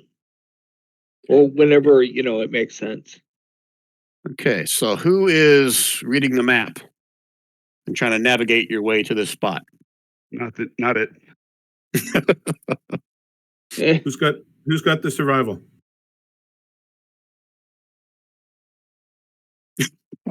I had Wow. No I got a wisdom-based one. character. No All wisdom-based right. characters here at all. Cleric, you should. That would be a ranger, right? Don't we have a got ranger? survival. I could take a look at the map and know. Yeah, Danny should have it. I got some. Yeah, I can help you out there. Is this thing on? Yeah, I think it is. All right. Yep, we hear you. All Waiting right, for the just roll. checking. Oh, waiting for the roll. Whisper it to me. Whisper. He's Whisper. Oh, He's nice whispering everything to you. You don't need to tell him to whisper to you. Hey, I haven't seen Danny's roll. I haven't seen one of Danny's rolls all night. Yeah. hey, that's fine. All right, let's see. Oh, yeah, you didn't want to see that one either. Mm. Wait, I rolled at disadvantage. Should I roll that normal? No, you did. Oh, You're fine. Okay. All right, that's zero. Yeah, just keep talking. Tell everybody how good you did. Oh, no, I feel very very confident. I'm trying to see through the blindness of this hangover, but I'm doing pretty. Yeah, I think we're good. Okay, give me a marching order, everybody. Pretty much, let's put yourself. Let me do a little arrow here. Gotta get used to this new bar on the left side. Which one is the measure tool? I There we put go. Kelvin in second place. Going in that direction. You guys see my arrow? Hopefully. No. I'm building a TV. Well, setting it up, not building it. Okay. Keldar. So Gralnar's in front. Grelnar's in the back middle. Okay. I'm in Yeah. the middle. My arrow's still there. I don't know if it disappears after a few seconds or not. Up front, I just don't know. Is the way that it's pointing the front? Correct. Yeah. Where the arrow is the front. I guess I got to lead this. So, Well, Bryn so never I'm goes the- up front. I'm I know, the that's map why I'm reader, really so I got to be up front. Okay, I get it. Thought Splug was going to be in the front, regardless. I mean, he's our scout, right? Plug's gonna Although- read the map. Okay. When we get up front, Splug will go be cast invisible and will sneak up, but he's not a leader. Yeah, Danny brings a No, good but point. Danny's got to I be in guess front because he's doing the survival check to navigate. Yeah. Okay. Okay, so you guys That good with this? survival check, I think we go right back to the bar. Sure. What? Okay. All right, Danny. So half an hour passes. You're reading the map. Keldar, give me a perception roll. Disadvantage. No one's lighting a torch, right? I'm assuming. Guess not. No, Oh, that's a good point, Danny. What race are you? I'm a variant human. I don't know. I don't read. Hold on. I can't remember. He's an old Jewish man. He's Yeah. probably needs to cast Yeah, a light shit, spell. That's why I'm asking. Yeah, I'm probably gonna have to cast the light spell on my shield. All right, so Danny is glowing. My shield is, yes. Okay. All I right, so put it Keldar, right in give the middle of the eye that's on my shield. A bright iris. Oh wow, Keldar rolled a 5. Good to know, Keldar. Thank you. You're welcome. Okay, Danny. You're Following the- approaching. Meat shield. You're approaching the spot where it marked. X marks the spot on the map. I'll say you are at the edge of your vision with a light. Okay, I'm Um, not seeing an X marks the spot on the map. You're not. We're going- We're still theory of the mind. That's why I had sorry. to put. My bad. My I bad. asked a marching order for other things. So anyway, you're getting close to where you think X marks a spot on the map, and all you can see in front of you is a hallway. Yeah. You don't see any openings left or right in front of you. Per the map, it should be an opening further along the hallway if you keep going, but you're feeling that this is Okay. a pretty close spot. Okay, I'm kind of spinning the hammer that I've got as my primary weapon in my hand a little bit, as I want to do when I'm a little nervous. And I'm like, okay, we're about there. Oh, the mace. I'm sorry. So So the important question is, are you keeping light on you when you get to Well, within? facing forward, yeah, because otherwise I'm blind. So we're about there. Is somebody want to step up and I can extinguish this freaking bullseye on my shield, or what are we doing? You shouting this to everybody behind you? Yeah, I'm just talking. I'm talking normal. Okay.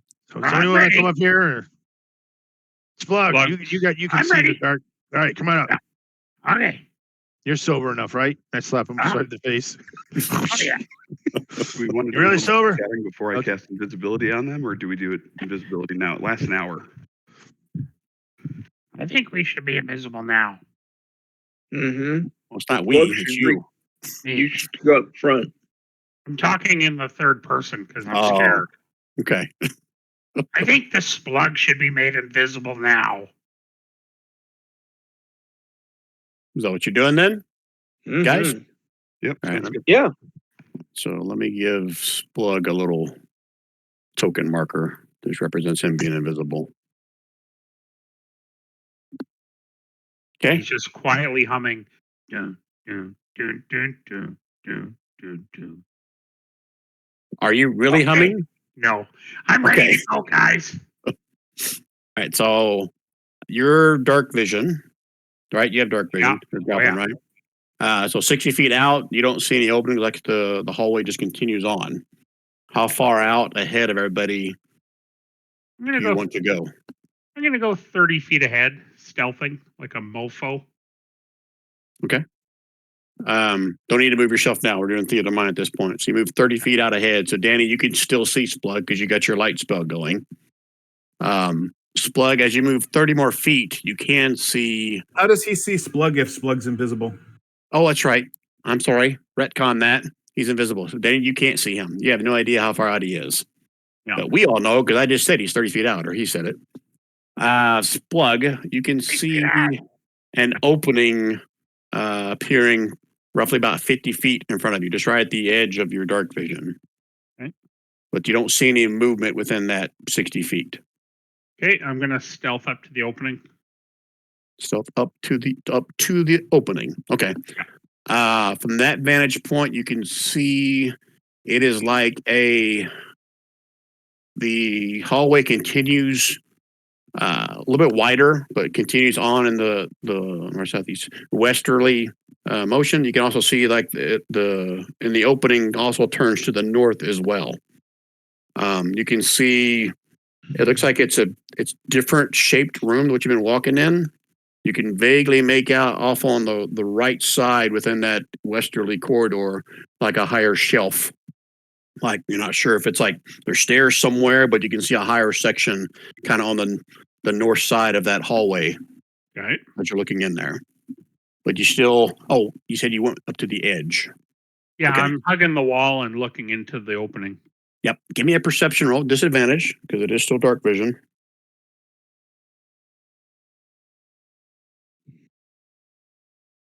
Okay. Good to know. So what I explained to you is what you see. Okay. I don't see any movement or anything like that, so I'm gonna enter the little room. Hugging Okay. the wall to the right side. Okay, as you move to the right, you can see there's like a large boulder, like close to the wall there. And I should have pointed out before, there's also a large boulder further straight west from where you were looking at. So you can retcon what you're doing based on that. I forgot to describe the boulders. I just not pulled the map up. That's why I forgot. I'm sorry. Okay. That makes sense what I'm saying? Yeah. Okay. So you I- still want to go ahead. I'm gonna enter the room. Okay. And just stay to the outside and look around to see if there's anybody hiding or if there's anyone else in here. So you're going all the way into the room. Yeah. Okay. 1 second, please. You were hugging a wall, though, right, Gary? You're not. Yeah, I'm hugging walking in against the middle? wall. I'm not just dancing down the middle. Now I'll say technically there's like enough room for you to squeeze Yeah. in between the boulder that's a little bit to the north and that wall that leads northwards. Okay. Is there wall to the south? So the corridor you guys are in heading west, it opens up like at least 5 feet to the south and it continues moving west. And roughly 5, 10, 15, 20, 25, 30, about 40 feet in is where Splug can see a boulder, a big boulder on the floor. The hallway continues beyond it. And then just to the north of that boulder is the higher cliff portion of the room. Okay. When he first Right. steps into the room, there's another boulder to his right, kind of heading to the north, but he can squeeze in between that boulder and the wall to head north. And that's Cool. what I understand you're doing, right, Splug? Yes. Do what you're doing, Splug. You're there. Give me a stealth check with advantage, Splug. Oh, I'm gonna crush this.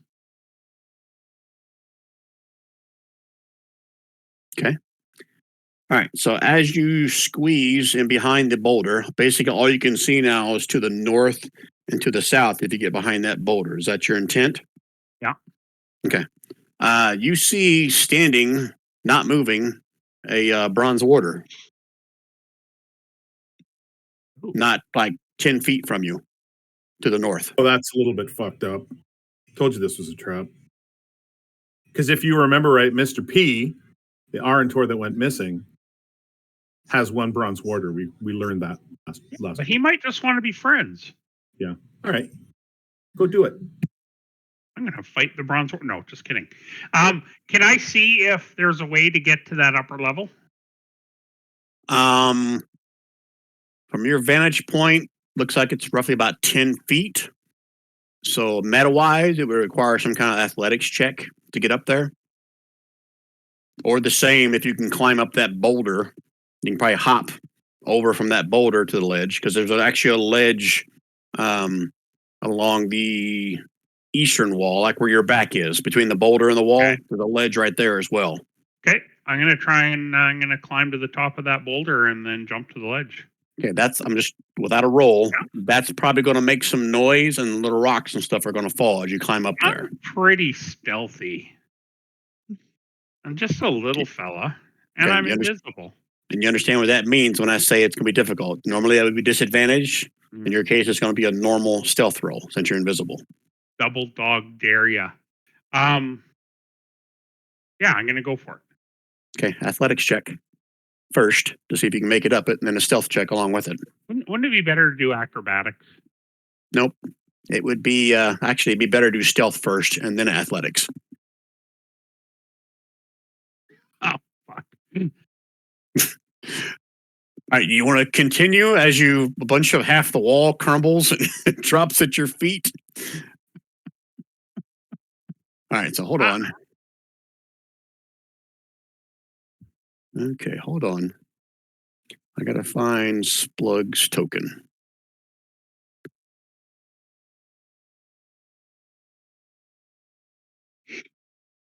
Okay, hold please. I may have to drop a party token in here just so everyone can see this. But 1 second, I'm on move, and Splug, you'll see what you're about to see. Now that you made yourself known. Let's take him off GM layer. Did you now clearly see him? Are we on a different map? Not yet. I'm setting it up. Okay. Okay, so I'll leave the party map now. That'll probably work. I've got the party token down the hallway a little bit, so this should work. Okay. This one. All right, Splug, I'm going to do a shift click of where you are. It would help if I'm on the right layer when I do a shift click, right? Yeah. Can you see what I see, Splug? Yeah. Okay, so the large bronze water turns around and looks where all the debris fell down. Yeah. And he kind of holds up the axe like in a defensive stance, but keeps looking around. He doesn't see you, but he knows there's something there. And you also see another tiefling that was sitting down over here stand up, look at the bronze water, and they kind of look around nervously. Okay. But I'm up on the ledge now, or I'm up on the boulder? Yeah, you passed your athletics check, so you're up on the made it ledge. to the ledge. So I'm just gonna hang tight, just totally tight against the wall, barely breathing, just waiting for them to chill out and accept that there's nobody here. Okay. The rest of you guys don't know what's going on. Did you guys talk about that ahead of time, about how Splug is going to communicate with you guys once he's up here? Well, no, I'm going in to check it out, and then I'm going to sneak out. Okay. There's only one way that could happen anyway, Brian. Don't need to talk about it. There's nobody's got the message spell, I don't think. Actually, No, I don't. He could come back and report to us. Is what I assumed. We all assumed. I think would be the case. Yeah. So once because we know we once don't have they the message calm spell down, from before.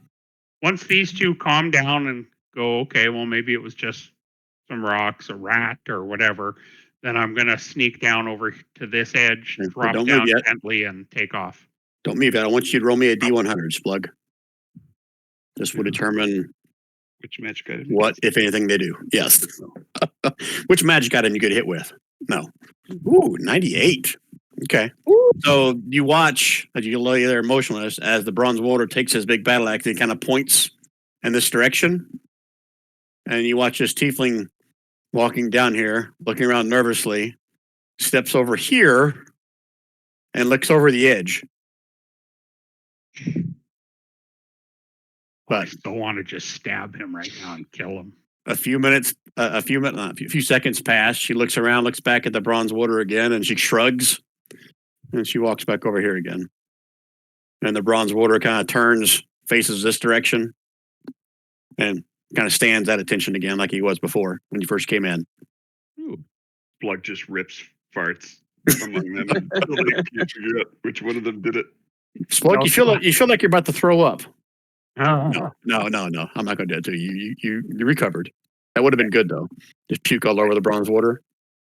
I'm going to stealth to the edge here and then kind of shimmy down and hang on the edge and let myself drop. Okay, so stealth check first.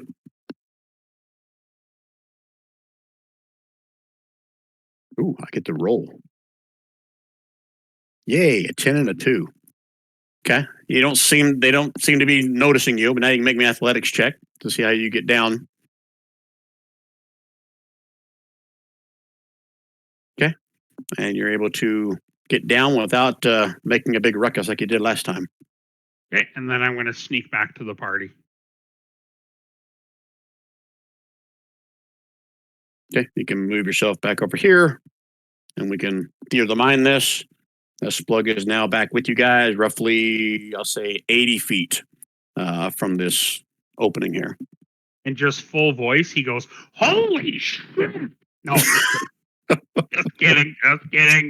He didn't really. Hey guys, so there's one of those big bronze monkeys, the big minotaur-looking bronze mechanical thing, and then up on the right-hand side, well, you go in and there's a boulder, and you go around the boulder, and the big bronze thing is there, the warder. And then up on this ledge on the right north side of the wall, there's a tiefling, a female tiefling. She's up there just sitting kind of spookily, like she's going to attack or something. So I don't know. It doesn't look like there's anyone else in there, so it doesn't look like it's an ambush. But they're also not just standing out in the open going, "Hey guys, we're here." So Could you see the whole room from where you were, Gary? I think so. I think I could see most of it. Could you see the wall to the east and to the north? The only part I couldn't see was the far corner in the Okay, very so far. but what I'm farthest saying corner. is, Gary, you physically could probably see in the map. It was light enough because I was up on the ledge as well, so I had a height advantage. So I was up on the ledge that overlooked the whole place. So I think Splug would have seen if there was like a force of bad dudes waiting for us. But we can't tangle with a bronze warder, like it'll mess us up. So Except anybody else that's there was probably potentially hiding, and your passive perception might not have picked up anything else that was in the room. Did you? You didn't say, "I'm going to look around the room to see if there's anybody else bad in here," right? I just assumed. Okay. Okay, I didn't.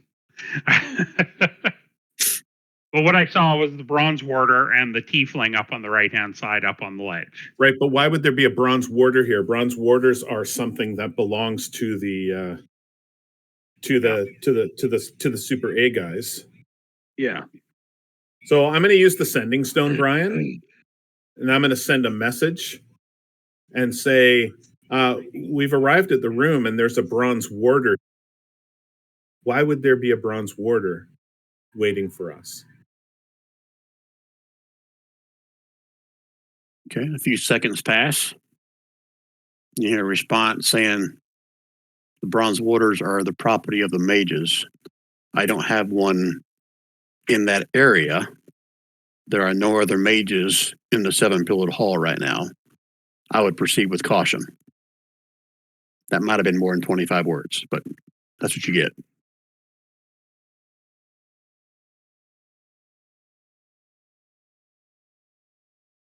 Does Mr. P have a bronze warder? I think we already know the answer to this. Yeah, I think Aranta already told you that it's possible. I think you asked a question about specifically about how many can it control. Right. Yeah, we did. Right. Could this be Mr. P's bronze warder? Oh, that's a And second. would he be trying to help us or would he be trying to stop us? You're asking that question to a sending stone, right? Yep. Okay.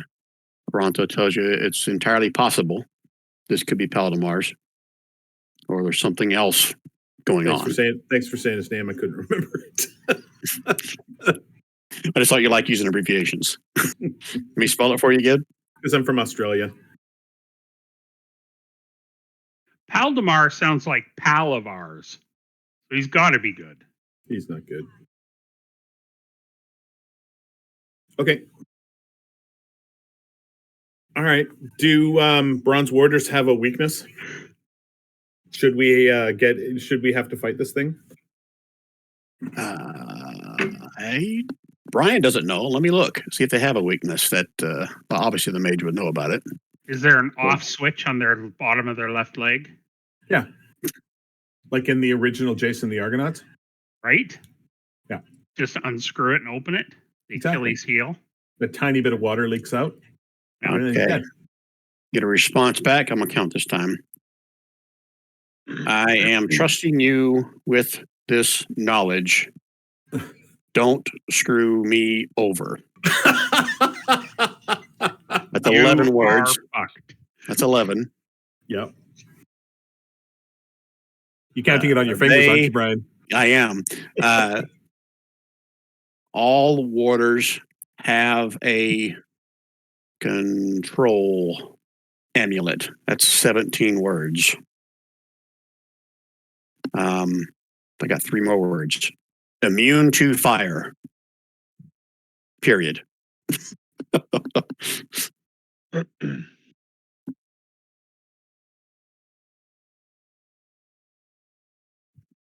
So they've got a control amulet and they're immune to fire. Okay. Anybody got a Bigby's hand that can reach in and grab the amulet?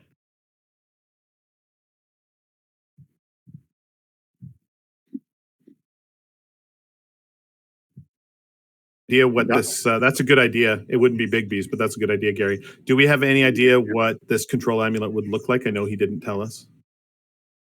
Are you going to ask, keep going back and forth, the Sinning Stone? So. Well, yeah, if nobody else knows it, I'm going to say, thanks for your help. WTF does it look like? What does the amulet look like? And does it need to be destroyed, or can we just take it? Okay. What's it look Or like? can I sneak in and attune to it? Can it be destroyed, or can we take it? Okay. I'm counting my fingers again.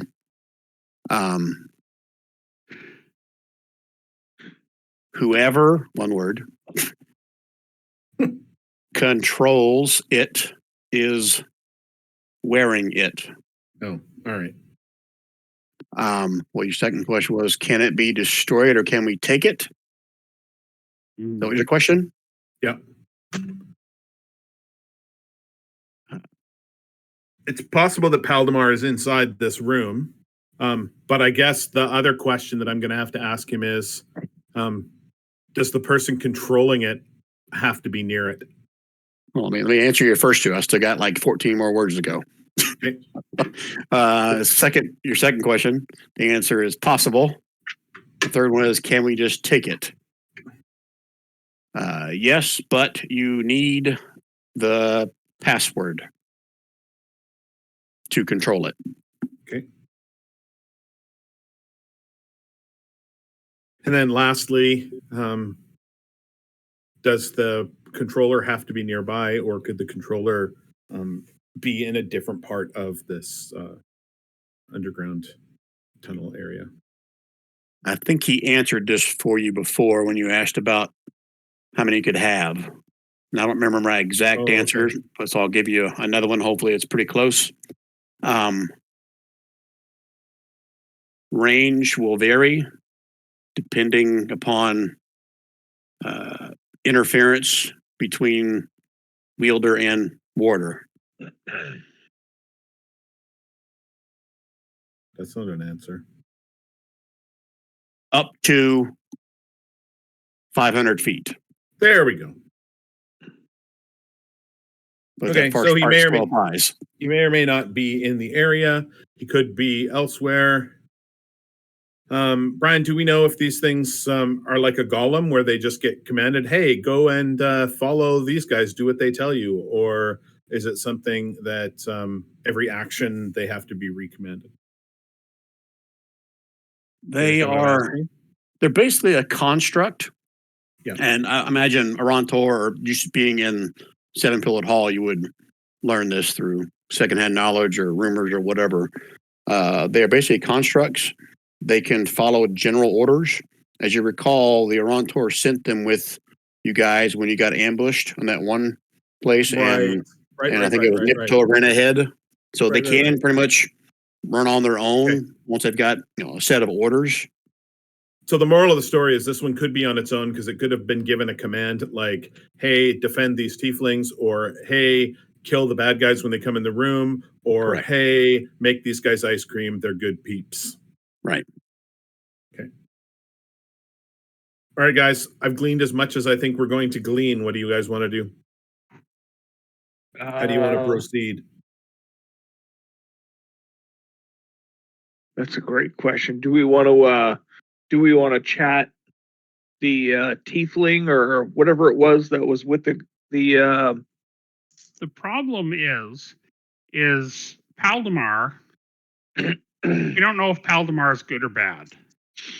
right. You know, the tiefling is working with the slavers, but wants out, or says she wants out. So whether we decide Paldemar is good or bad. Where'd you get that with a tiefling? I was working with the slavers. I thought it was a tiefling that was wearing the hood that went and talked to us. That sent us on this. No, that was a kobold. Oh, kobold. Sorry. Kobold is just like a messenger. Ew. But the kobold, we didn't ask what the guy he worked for looked like. Right. But somebody did ask who sent you. Right. And then it was something to do with somebody high up or maybe the note said that this guy was high up in was well placed in the slavers peeps or whatever. That's what the note said. Yeah. Yeah. I just think, Don, walking in there and saying, hey, how you doing? I don't know that that's a good way to go. I completely agree. What if we go in? What if we send in two people who are invisible, and they set up shop and sniper positions, whatever, and then the rest of us kind of come in and say what's up, and then we get a heads up from our own team if something is afoot, and then they can also they can have their bows out or whatever and hit them.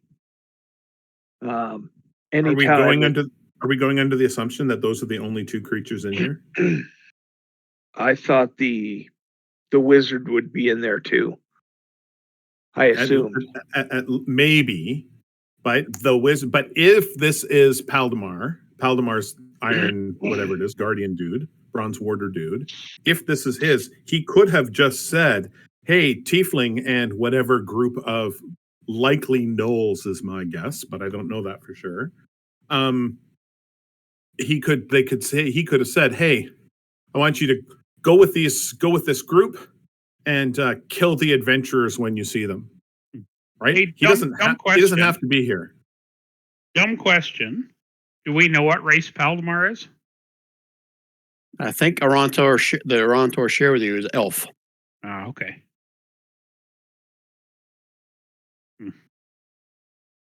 If he didn't share that with you, I just spilled the beans.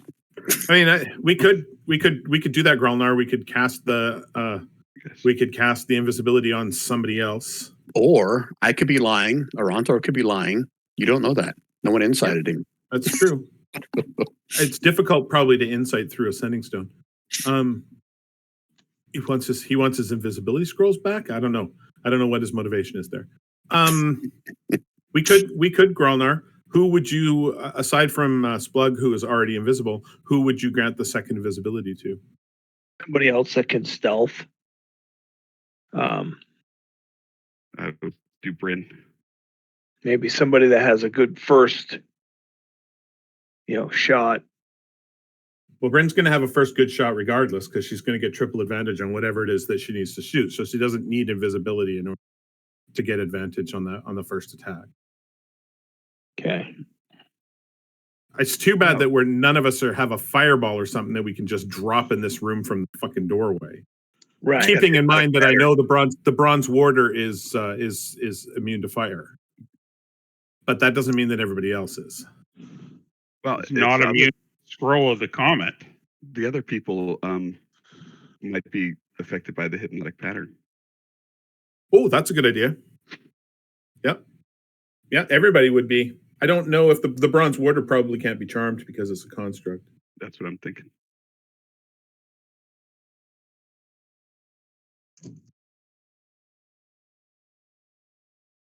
But that might be a good idea because then at least what's the range? I mean, what's the radius on that? 30-foot cube, 120-foot range. It's a 30-foot cube. This room is what? Well, I guess we don't know. Could Splug see from one side to the other, Brian? Splug got to answer it for you. I can't really see from his dark vision standpoint. I could, yes. Okay. You could see all of the walls? Yes. Okay, let me do a quick count. 5, 10, 15, 20, 25. Okay, so based on where I saw you standing up on the cliff, you couldn't see the easternmost wall on the upper section. Yeah, the very, very, very tip. I couldn't see. Along the it's shelf. 60 by 60. Yeah. So the upper section, the shelf, he could not see the end of that, but he could see like the lower section, pretty much everything except for the northwest corner. Gary, you mentioned earlier that you don't think we can take a bronze warder. I don't know that that's true. Well, I was under the impression they were pretty kick-ass, but that's just my opinion. I mean, it's just kind of what I took from it. Because he warned us multiple times not to tangle with them. Yeah, see, I took that as bluster of don't tangle with these guys because they're guards. You're probably right. Don't get me wrong. I think they probably are pretty strong. But not invincible. They are if it's fire related. Right. All right. Whatever you guys want to do. Gralnar, what do you want to do? Let's do it. Yeah, Rand, I like the what do you wanna idea do? of two of us sneaking in. I'll come down to the bottom corner where I have a view, but I can hide behind a boulder. If I get to go around without moving, then I get advantage on my shot with my bow. So You don't have the assassination skill, eh? You're not that kind of rogue. No. No. Oh, I do. Assassinate.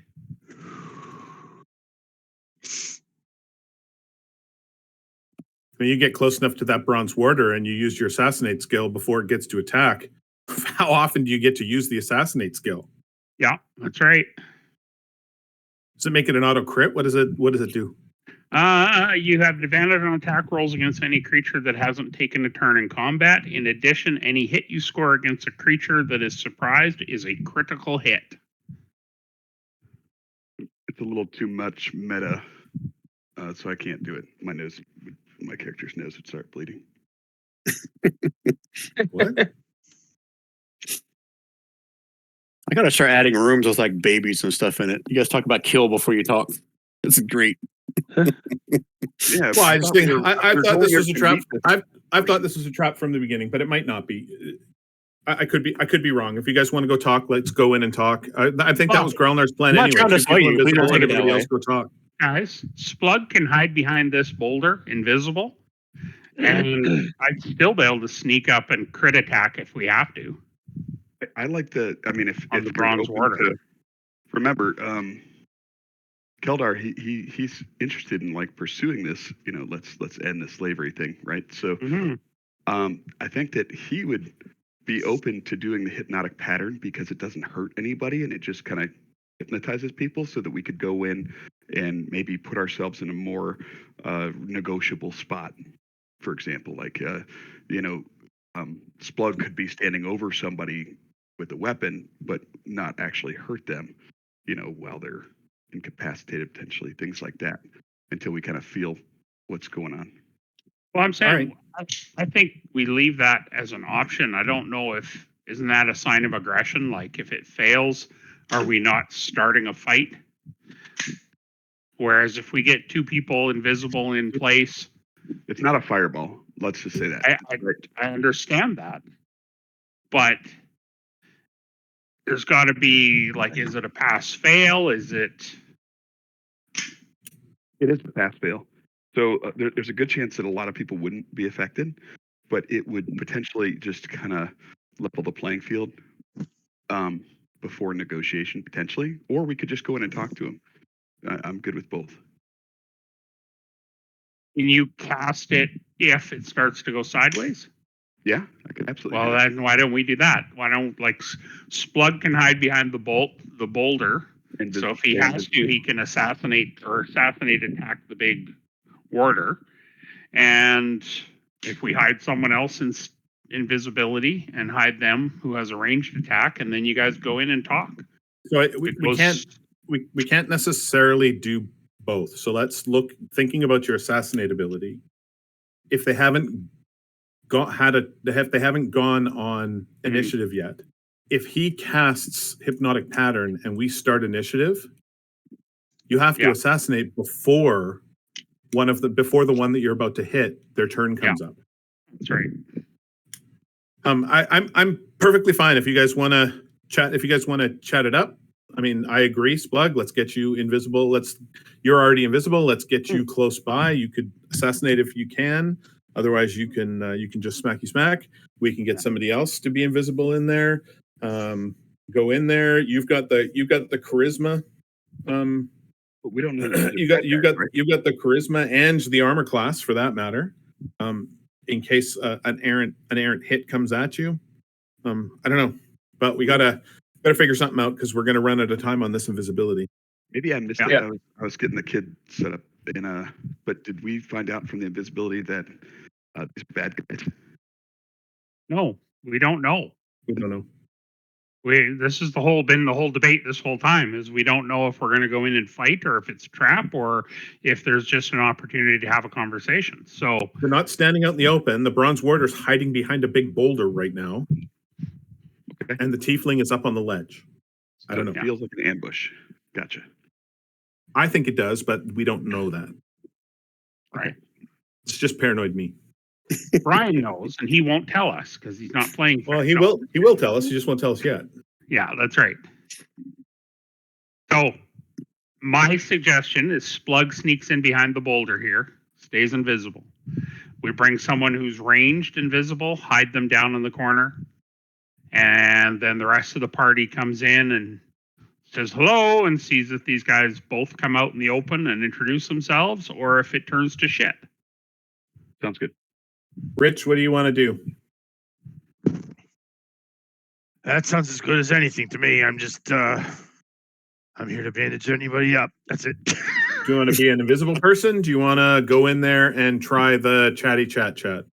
I'd probably be better than chatty chat. Okay. What about you, Grolnar? What do you want to do? Chat. Yep. I mean, if we can. I'm happy to be invisible and in the back shooting stuff. Yep. I mean, we've got the face up front. Make got me there for moral support. Moral support, but if something happens, I'll be right there. And then, let's do it. Okay. So I say it's been 15 minutes since Splug went down and came back and you guys had your discussion. So Splug still got about 45 minutes left on his invisibility spell. So did you guys decide who else is getting the second? Yeah. All right. Ran just typed in chat that he's casting it on me. Okay. So let me drop your token in here. I'll give you the same little token mark like Splug, just so I can hopefully remember that. The rest of you guys are staying back, or what is your intent? No, now that they're both invisible, I think we're just going to move up. And Bren, do you have dark vision? I do. Okay. I'm elf, right? Am I going in with the light on the shield, or am I just following blindly? Well, if you guys are going into chat, if you guys are going into chatty chats, light the shield. Keep the shield lit. Got it. right? Because you want to make it look like you're here to meet, and then Right. just Yeah. remember that if they say, hey, where are the rest of you? The answer is behind the answer is going to be, well, we left them behind. They had to Alcohol they poisoning. got drunk at the bar or whatever. So Donnie, stay lit like we were at the bar. Yeah, just don't have Splug in their face talking. They'll smell it under the breath. The And vomit. Rand, make sure that you're doing the talking. If you've got deception, make sure that you're the one that's doing the sort of decepting. And before we go with this is just we don't know this person's name yet. Nope. Okay, but we know we believe that they're that note said that they were higher up in the organization and they like what we're doing and they'd like to help us end the slave trade. Correct. They want to get out. Correct. Okay. So you guys communicate that you want to send Splug and Bryn in, and the rest of them come in a few minutes later, a few seconds later. Is that right? Couple minutes. Yeah. Yeah. Okay. So if that's the Well, I'd case, like to- Bryn, go ahead. No. Hold on. No, because Bryn's going to totally blow this if she goes in first. Raven. She's invisible, right? Yeah, but still, stealth is stealth. Okay. Splug, I think Splug should go in and hide between the boulder and the wall again. Bryn is going to go in after the group, like right behind them, and then peel off There you go. while they're walking along. I'm cool with that. All right, so Splug, go ahead and move yourself to wherever you're going to go, since you're out in front of everybody else. And then I'll slowly start dropping everybody else in here. And I'm going to move myself, Gary, now that I can see, I'm going to move myself to about here behind this one. So this is meta knowledge. It's theory of the mind. I know you guys aren't this close to the wall yet, but I have limited space on the map here. So 1, 2, 3, 4. Okay, that's all of you, right? Yep. Okay. All right, Splug, give me a stealth roll with advantage. Oh yeah, it's my jam, baby. Shit. 15's not bad. No. But he farted. Okay. Yeah, you see no movement from the bronze water as you sneak up into your normal hiding spot here. Okay, so now Danny, Grolnar, Kelder, you guys are all walking up as a together. Is that correct? Yep. This is Yep. correct. Okay. So We're coming to parlay. Okay, so don't move yet. I gotta do a couple measurements to see how far you can see. Okay, so let me do this. I'm going to move you guys. Don't freak out. Don't So freak when you out. get to about right there, Danny, give me a perception roll. Perception. Normal. Public. Perception. As you enter the room, again, you can see the boulders I was talking about here. Help them on the right layer when I ping, right? The big boulder here, the big boulder here. You have no idea where Splug went, even though you see him on the map. You don't see him there. Brenda's somewhere behind you. But you do see a tiefling walk out from behind this boulder out in front of you. He's at first just looking at the wall here, but then the light from Danny catches his attention. He turns back around. You see he's smoking on a big cigar. He's like, finally, I didn't think you guys are ever going to get here. What took you so long? I don't see so well in the dark and, gotta walk slow. Well, whatever. You're here now. He's like, Yep, here we are. Are you the one that sent the note to us? that depends. Yes, I'm the one that sent you the note. Why else would we be here, right? Where's he looks around. Where's the rest of you? I thought there was 5 of you. There's an incident at the tavern. Yeah. Okay. Happens to the best of us, right? Aye. All right. Well, I'm assuming you got my letter. Again, I'm just trying to figure out a way to get out of this thing. So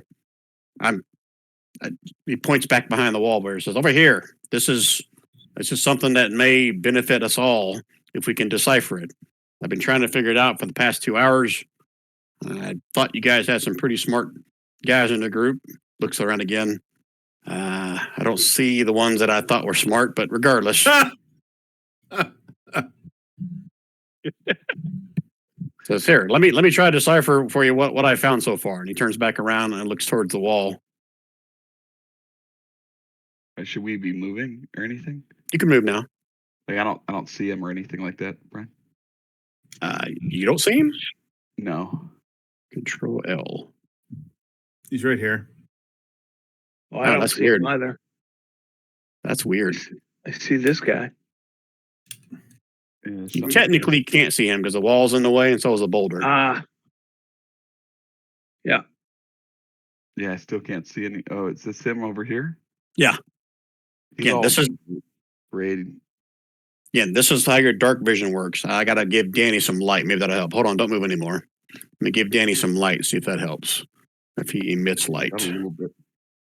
But he should have longer. Token emits light. Light goes for 20 feet, 20, I think. 20. 20 bright, 20 dim. Yeah. Okay. Yeah, once I do that, that'll probably help. Let's see. Oh, that's good. Better. That help? Yeah. Kind of. I mean, he's still all misty, but yeah. All right, let me get back to my notes. He says, I assume you're careful not to be followed on your way here. What I'm about to share with you cannot be repeated. So again, he turns around and looks at the wall here. So you guys can move now if you want. Keldar, you standing right there. Oh, from that standpoint, Keldar, you can also see, if you look around, you can probably see the edges of the bronze water just standing here. Give me a perception roll for everything else. Sure. Since it is still dark vision. It's a pretty low DC, but You want me to disadvantage or no? yeah, because it's let me double check where his light gets to. Yeah, still disadvantage. I'm having you look all around, even outside of his light. Okay. You can see somebody standing up here, but you can't make out, who, what it is. But there's someone standing up here as well. Got it. Okay, Danny, you staying back? Grandma, you staying back? Because you guys are paranoid as fuck. Keldar, no. What's your Hey, name? I'm gonna stick with Keldar. I'm gonna stay at least within 5 feet. Who do you Near be? him. Okay, stop right there. Danny, give me a perception roll. 1 perception roll coming right up. Normal. And since you are lit up, you don't have to do it at disadvantage. Oh, Oh, that sucked. you still fail. All right, so as Danny, you step into this spot right here. You guys all see and hear the bronze water turn and grab a hold of this boulder right here. Why is it not pinging? Oh, because I'm not on the selection tool. Grabs hold of that boulder and shoves it in your direction. Oh, shit. Hold on a minute. Undo. Just move the whole freaking map. Undo. Wow. I'm gonna roll to my forward. Because I got a GM layer. That's why. Dan, I need you to make me a save as soon as I get done moving this thing. I'm assuming Dex. Yeah, I got to pull my notes up. Yeah, gonna be a deck save. Just trying to find the DC. Well, that's definitely not gonna be high enough. Okay, so this boulder gets pushed forward by this bronze water, and you get shoved and pinned into. Did I put him on a token layer? Did I put it on a map layer? You get pinned up against the wall there, and you're gonna take a little bit of damage here, and then we can roll initiative. Hey, this feels like a trap. 5 points of What? 5 points of bludgeoning damage, and you are restrained and grappled in that position, Danny.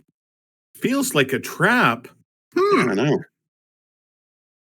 All that talk, and here we go. As the bronze water pushes, you guys see this guy turn back around, the cigar that's in his mouth, and he flicks it onto the floor. And this entire room is now on fire. Yay for the fire resistant shield. Yep. Thought that was going to come in handy as soon as I read that. It's like, well, if they go there, okay, I need to do initiative. Initiative. There we go. I just got audio back. Okay, everybody in? Gary, it was a trap after all. Oh, Oh my God, that's crazy. We'll give it away, the encounter map. Okay, descending. I do believe Splug should have a Splug and yeah, should have a bonus. A bonus what? Well, they should be able to. I thought they had actions prepared just in case. I did not hear that. Did you guys? Did I miss it? I'll recon that if you did. No, I never said I it.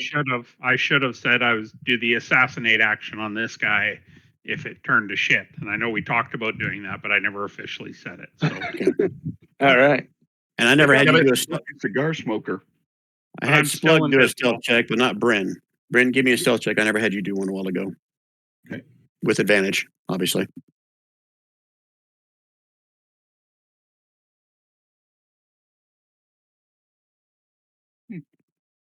Okay, so I got to roll this for who has line of sight.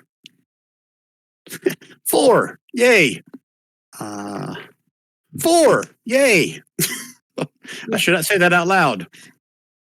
Okay, okay, we're all in. Tiefling Brute is up first. All right, he lit his cigarette was lit. He threw it on the floor, and pretty much the whole area on the lower section from here all the way to here, and this corner over here, including him, is now all ablaze with fire. Okay, on the start of your turn, there'll be some damage taken, unless you get to higher ground. But in the meantime, he is now going to, well, that went smoothly. And then he's going to 5, 10, 15, 20. You didn't tell me your name, fucker.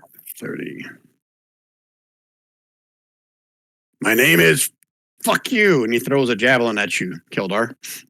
Okay. He missed. Wow. He missed badly.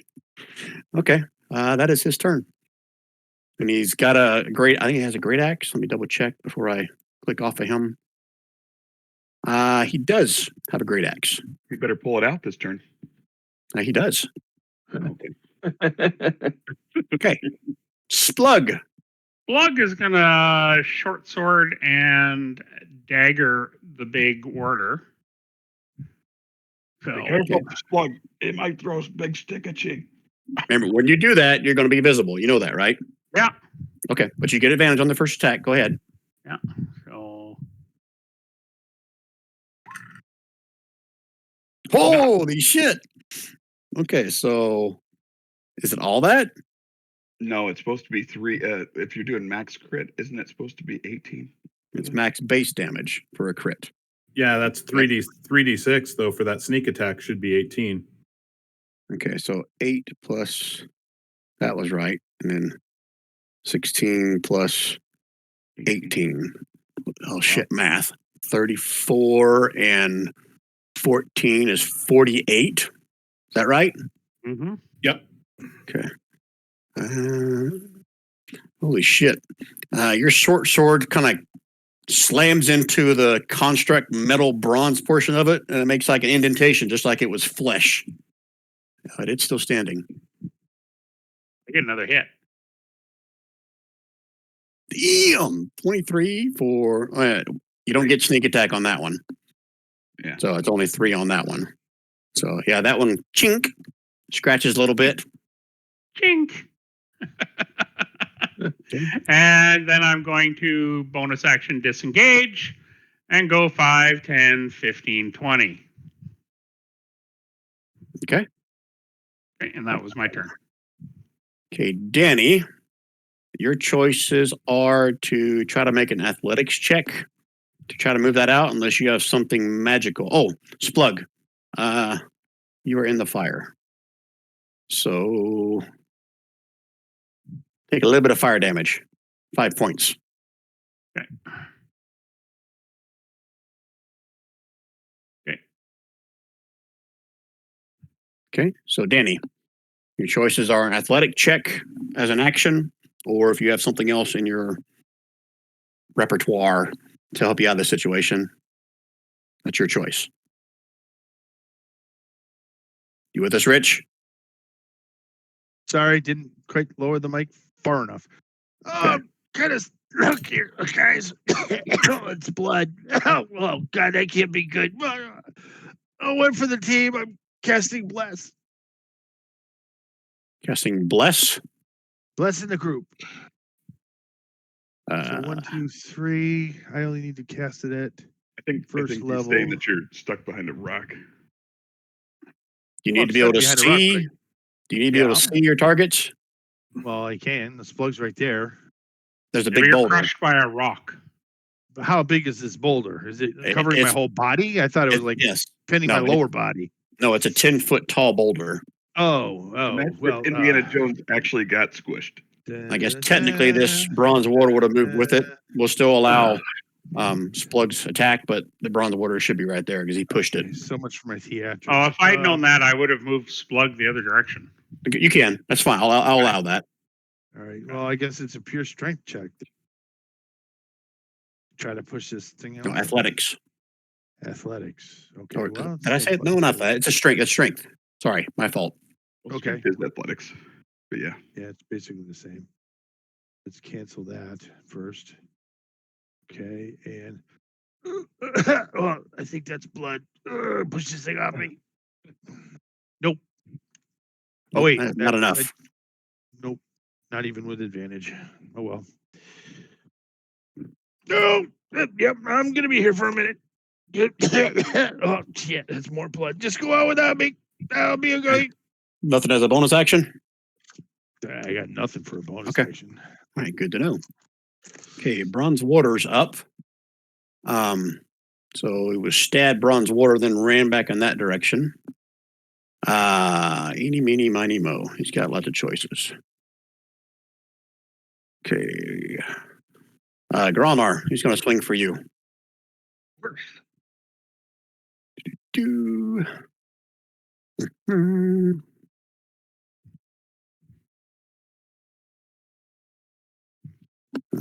Oh, I forgot about that.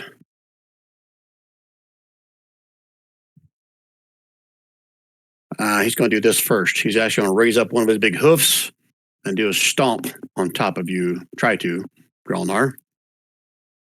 Give me a dex save. Dex save. And what is it? It's a stomp? Correct. Dex save. I'm really good at Dex. Thought so. Bronze All right, warriors are really good at line dancing. Take 10 points of bludgeoning and you're knocked prone. And guess what's coming next? Yum. Axe to the face. Oh, look how shitty that was. And then a second one. Now, after that first one, The first one, what? by being knocked, I guess if I attack, it's at disadvantage, right? Yeah, because you're prone. How are you attacking? You have some kind of reaction? Yeah, I've got repose. Okay, so yeah, it'll be a disadvantage if you want to do that. Well, there's no reason not to because it's free. Just at disadvantage, right? Right. Okay. So Go ahead. yeah, I'm going to use one of my maneuvers. Set that to 4, and I am going to. Oh shit! Ow. Okay, technically, your reaction would have happened before you got hit, so you wouldn't have been prone, but you still rolled a 23. Yeah. Okay. All right, so you hit him for 12, and then you get hit and go down 11 slashing and prone. Okay. Okay, I'll move you 11 back down slashing. prone. So I took the damage up above, and then No, the first attack missed. 11 doesn't hit you, does it? No. No, he's wondering where the attack for the hoof. Oh yeah, the hoof was 10 points. Yeah. Oh, yeah, shit, that Okay. knocked you prone. Yeah, my fault. So yeah, roll that 23 again. I'm so confused. It was a Okay. disadvantage. I was thinking the great axe is what knocked you prone. That's why I got confused. But you But still I don't hit even him. I don't even see your attack on the hoof. Oh, You it's a don't deck see save. stomp Yeah. bonus action. Oh, gotcha. It's a deck save. That's what All right. it was. All right, so you still hit him for 12 points. He took it. You're still prone. Okay. That's a Bronze Warder's turn. Bryn. Yeah, Bryn's a little bit pissed off. So what would you like to do, Bryn? What would you like Bryn to do before she takes her turn, Bryn? First off, I need to put this person on the token layer that was standing there that I think someone barely saw when they first came in. Yeah, I did. Okay. But you now have a clear view of her as she steps forward. Okay. Mind fire. I'm sorry? Yes, you're on Mine- fire. Yeah. So Yeah, I want to be able to climb up here in my movement. Okay. Let's do a D6 on the start of your turn. So 5, and you can make an athletics check to climb the wall. It's only 10 feet, but okay. Um,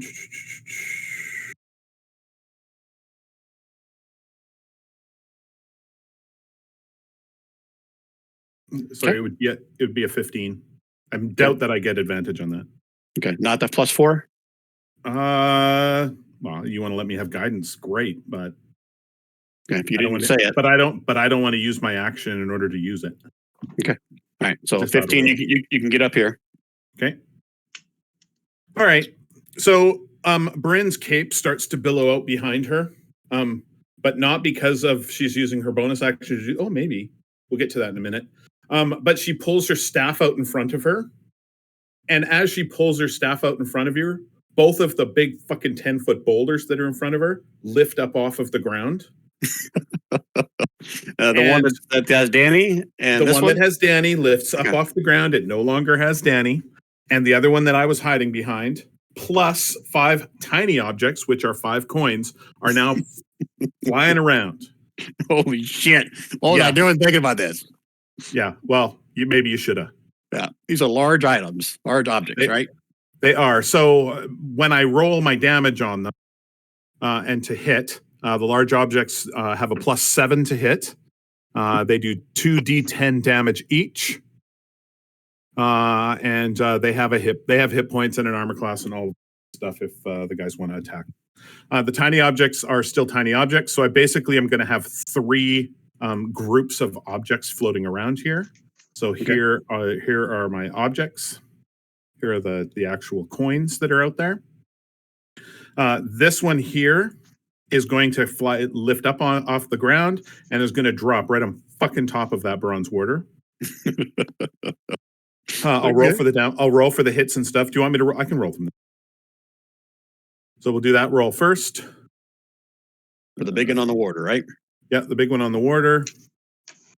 This is not large object. There is one of them. It's coming.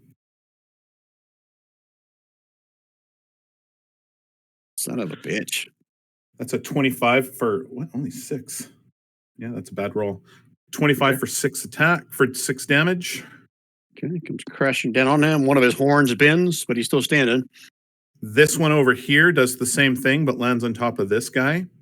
Okay, let me add some boulders. 1 second. I think I put them on the map layer. Did I not? Yeah. Copy. I'll drop it right here to simulate that. Okay, let's see that attack. Okay, it's coming.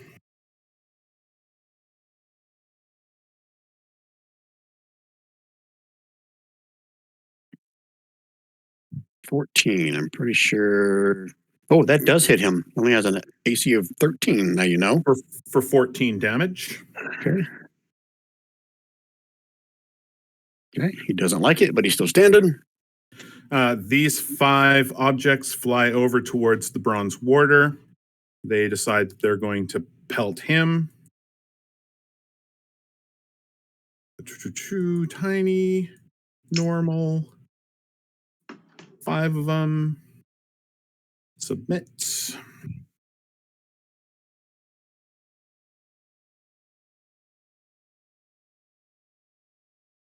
Wow. So I'm Okay, assuming the 12 doesn't hit. That is correct. 18 is your target. Okay, so well, that's fine. Just the 12 doesn't hit. 13. That's not none of them are crits. So yeah, so 8 and 8 is 16, 24, 29. And that, so much for the bronze water. Yeah, Some screw you, crumple. Bronze Mortar. Tired of your bad attitude. And then Bryn is going to drop down onto her belly. She's going prone. Okay. Turn your token if you would, please. And then while we're doing this, the ravens, which aren't on here yet, the ravens are flying high up in the sky, and they are right about there. They're not going right up against that dude yet, but they're flying. They're flying on the cave, on the top of the cave. Okay. And that is my turn. Oh, and I don't know if I mentioned this. The cape is billowing. Even while I'm lying down, it's billowing. You're like the worm up there, right? Yeah. You know, Rob, it'd be nice if Bryn contributed a bit. Sorry. Every once Sorry, in a while. Brian didn't think about Same this when he thing, gave you know, me. it's- Brian didn't think it's about this all- when he gave me 10-foot boulders to throw. All right, Keldar. Keldar standing in the fire takes 3 damage. It went around the perimeter. Did it go through where Keldar is? No, it's this entire area is engulfed Oh, okay. in flame. Misunderstood. Sorry. Keldar is going to. Yeah, you know what? Why not? I will cast haste, but I'm gonna also twin it, and I'm gonna target Grolnar. Why not? Nice. So 3 mana points and 3 sorcery points. And Grolnar with both of them? You cast yeah, it twice Grolnar- on Grolnar? no, Keldar and Grolnar are both hasted. So Stop it, Brian. double movement speed, +2 AC, extra action around. Yeah, it's fun. And this is why we need random encounters. And then I will with still I got 100 or no, I got 60 feet in movement left. But I'm just gonna move to the backside of this guy and try to stab him with my axe. Let's see. Nope. Oh, dang it. Yeah, 13. Misses. You got to meet it to beat it. Yeah. His AC is only 13. Woohoo! It does only 11 damage. I didn't have a bonus booming blade on there.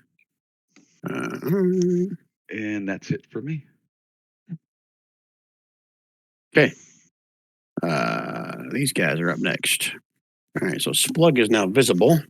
You have this lovely lady right up top of you. Like, oh, puts a hand on her mouth like she's somewhat surprised. And she's going to go, stupid goblin. What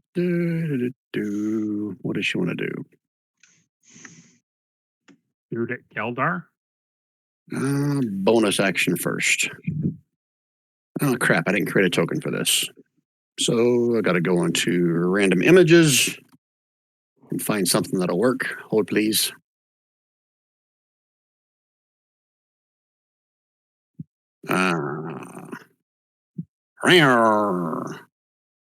Keldar. Yes, sir.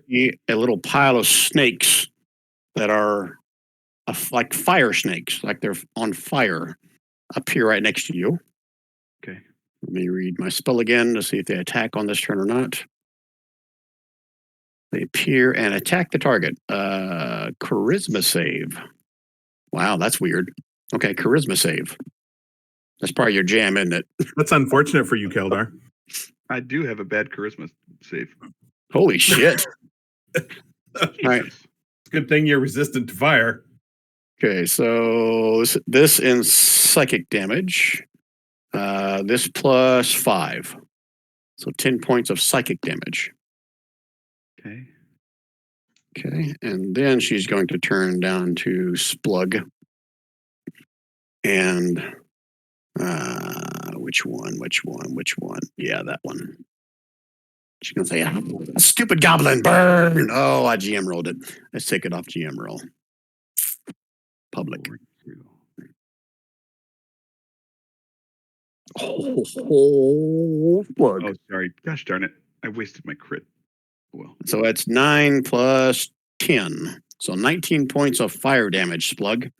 And she rains it down from above you. He's kind of a bitch. And she's going to move back 10 more feet.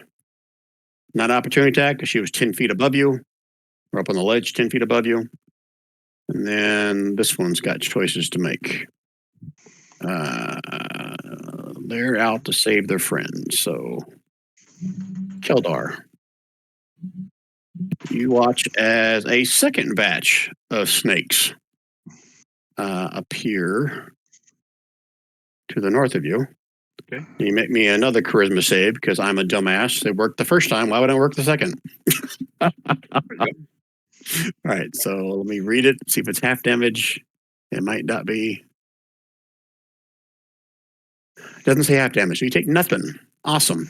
All right, she'll follow it up with a firebolt at your face, hopefully. Yeah, that sucks.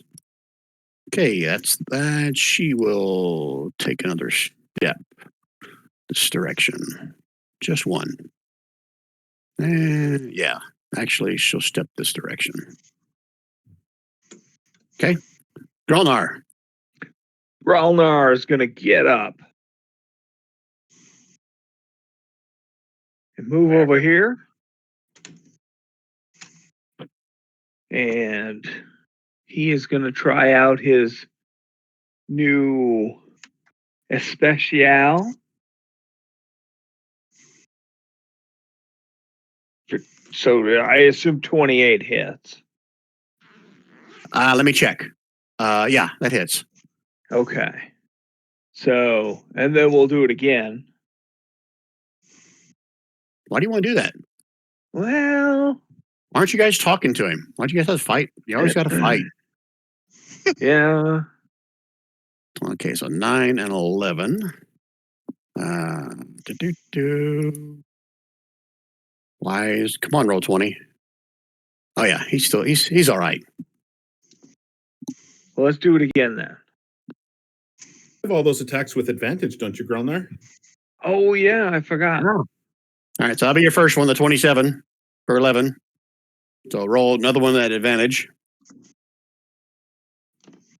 it hit already. But yeah. Yeah, 27 you and 16. What I was saying was your advantage hit. You could get a crit too. Is he still alive? Roll that second one again because you have an advantage, Grolnar. He already did. He got 24. Yeah. Oh, that was with advantage? Well, I used the 16 and the 24 together for the second. Right. And then his third attack will be rolled properly. Oh, yeah, you're right.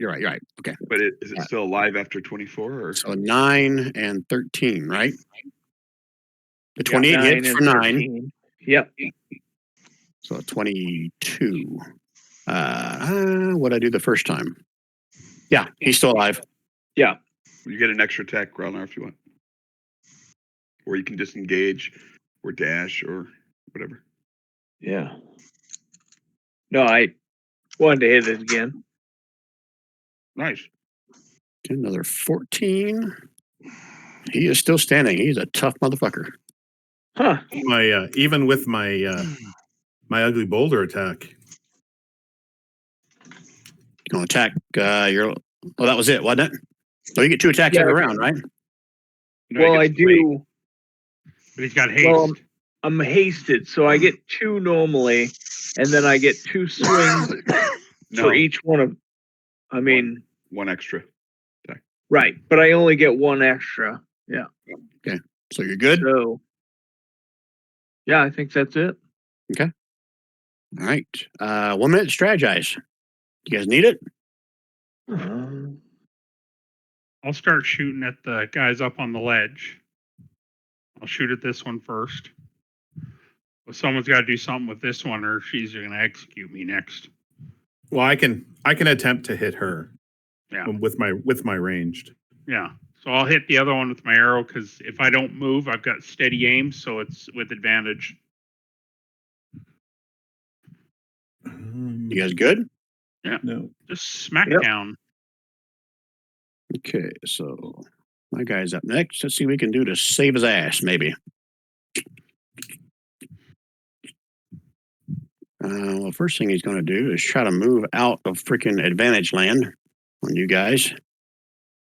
And which one of you two have done the most damage on him? Probably Kildar, right? I don't know. I think I think the snakes.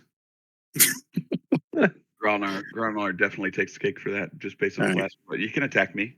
I'm gonna roll it 1. It's Kildar. Anything else, it's going to be Grolnar. Okay, Grolnar. You got +2 AC, Gromnar. Yeah. So, there we go. It's going to be 2 attacks at you. 19 Miss. and a 24. 24 hit.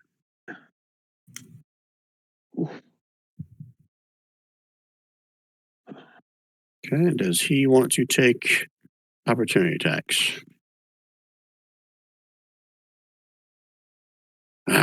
Fuck. He's fucked. Okay, he's going to stay there. All right, Splug. Splug! He's going to use steady aim, so he's going to get advantage and fire a short bow at this bastard over here. But, sorry, at advantage, so he's going to fire Splug. again. I keep forgetting about the freaking fire damage. I don't know how many people I've missed it on. I did already. Is it continuous? Yeah, this whole place is on fire. Oh, for fuck's sakes. So another 6 points of fire damage, Splug.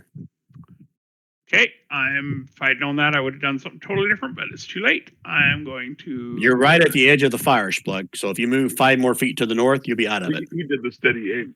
Actually, Splug, you did. But it's up to you. Yeah, I did. Okay. I said I was doing it, so... Which one? Well, it's at this one over here, so it's 23. Okay. It doesn't get the sneak, it's just the straight up 9 from the first one. She does have a slight plus to her AC because you're down there. She's up high, but you still rolled 23 and hit her. No sneak. Oh, you do get sneak attack damage because you did your steady aim, right? That's Yeah, right. he does. That's right. Okay, so 18. 21. 21. 12 I and see 9. 11 plus 7. Wouldn't I get the damage from the first one being an advantage? 12 plus 9? Oh, sorry. I just saw the 6 in there and I saw the 23. So 23. Yeah, you get the first damage. I'm okay with that. 21. Okay, she takes it, but she's still standing. Looks pissed off. Okay, and that's Splug. Think how pissed off she's going to be when a big boulder flies over toward. Okay, anything else, Splug? Nope, that's it. That's it for Splug. Oh, hold on, man. They have a reaction thing when they get hit. Let me read it. They scream. It hurts. Hellish okay. And then they bleed. Hellish Bukaki. Oh, That's 5, 10, 15, 20. that's redundant. Those 2 words together. Yes. 5, 10, 15, 20, 25. Okay, as she gets hit, you see her blink out of existence, and then she reappears over here. Okay. And Splug, your turn is done, right? Yep. Okay, Danny, how you doing over there? Well, I don't have a rock on me anymore, so I'm going to move up a little bit. Oh, Excuse me. 10, 15. Let's see. This is You a can bad take 5 guy. points of fire damage, Danny. Oh, I do? Wait. Where's the fire? Because I don't have it. I don't see it on the map. This whole place, with the exception, there's a line right here to the north. Well, if I can ping, why is that not ping? Oh, because I got a token in the way. There's the I'm up. line where it cuts off. Climb up, All right. Danny. All right. So can I see this guy through the flames? All right. I can climb here. Yeah, just an athletics check. All right. Athletics. Got a whole whopping +2. Nope. Nope. Okay. You fail. So I slide back down. Can I see this guy from where I am? I'll say yes. It's a boulder's out of the way now. I'll say it's basically where this bronze water is. The boulder's in the air too. Don't forget. Okay, so it's above the bronze floating, water, right? Like the boulder comes across, like the coins they come across and bashes you, but it doesn't drop from the sky and hit you. It's actually smacking you with a boulder, so it's off the ground. Okay, so you can see under it at the very least, Donnie. Yeah. So right now I'll say he's right over the bronze water. You okay with that, Bryn? Yep. Okay. So I can see Grelnar and Keldar. I cannot see Splug from where I am, I'm assuming. Correct. Okay. Anybody else that I can see? Can I see Bryn from where I am? She's prone, so I'm gonna say no, not from your vantage point. So I can only see Grelnar and Keldar. Okay.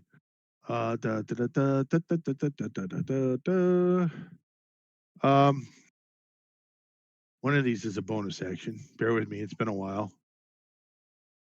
Healing word, I believe. Oh wait, I can't cast healing word. The spell. Okay. Well,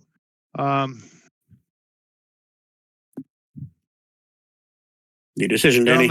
Grelnar's closest. I'm casting Shield of. You cut out. I heard Shield of F. I am casting Shield of Faith on Grelnar. Gives him an additional +2 to AC. Oh, appreciate it. Hurt. Badly. Healing word is not going to give you enough. That's. And then I already did my move. No bonus action because it's a spell. And I can't cast another spell. So I will stay where I am. Okay. You can cast a cantrip as an action. Oh, okay. No, not sure. Oh wait, has this guy taken any damage? Yes. Total dead. Boing. Okay. Wisdom save for necrotic damage, right? I believe so. And it's he takes 11 because he's bloodied. He looks like a roid monkey, so he can't be that wise. Ooh, apparently he is. Damn. Okay. No Goddamn damage. brutes. That's a no damage on a save. So well, that's worth a shot. A brute. Okay. You done, Danny? That's it. Okay. That's all, folks. The water is dead. Bryn. That's All right. So the ravens are going to fly over to this dude. I am going to stand up. 10, 15, 20. I'm going to use the other half of my movement to move to here. And I am going to Eldritch Blast that dude. Dose times. Ooh, dose. 25 for 11. It's the first hit. Okay. And that is what kind of damage? Force. Force. Okay. That's what I thought. Okay. The second hit is a 27 for 12. Okay. She took both of them. Still standing. Okay. This boulder going to move over and smash the fuck out of that one.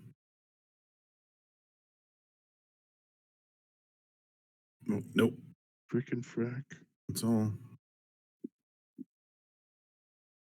Charge. Submit. It's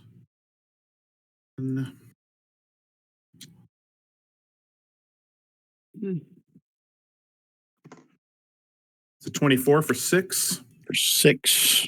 It's technically speaking a slam attack, which is bludgeoning damage. And it's I don't know if it pushes her back. The goal would have been to do to her what the bronze warder did to Danny by pushing this thing through her. You rolled an attack, so I'm going to go with that. Pin her up against the wall. Yeah, that's all I can do with that. Right. These guys here are going to move up to this one. And they are tiny. And they are going to, there are 5 of them. Are they concentrating on a spell or anything, Brian? Oh, that's a good point. Let me double check. I think those snake things are a concentration. Let me check.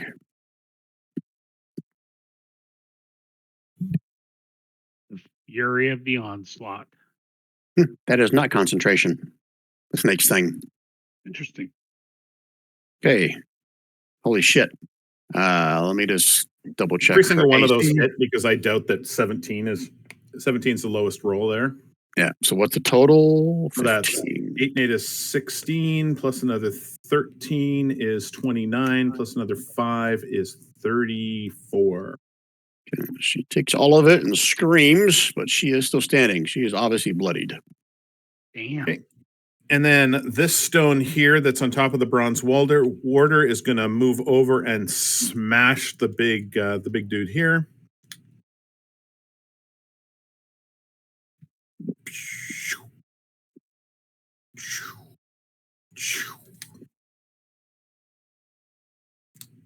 It's coming. There's that much like logic going on in the behind the scenes for it to take that long, or you got a slow connection again? No, I've got to click. I've got to do at least 3 clicks in order to make them happen. Okay. All right. So 21, so that's 21 for 6 damage. Okay. That's the boulder, so it's bludgeoning, I'm assuming. Okay. Yep. And then Bryn is going to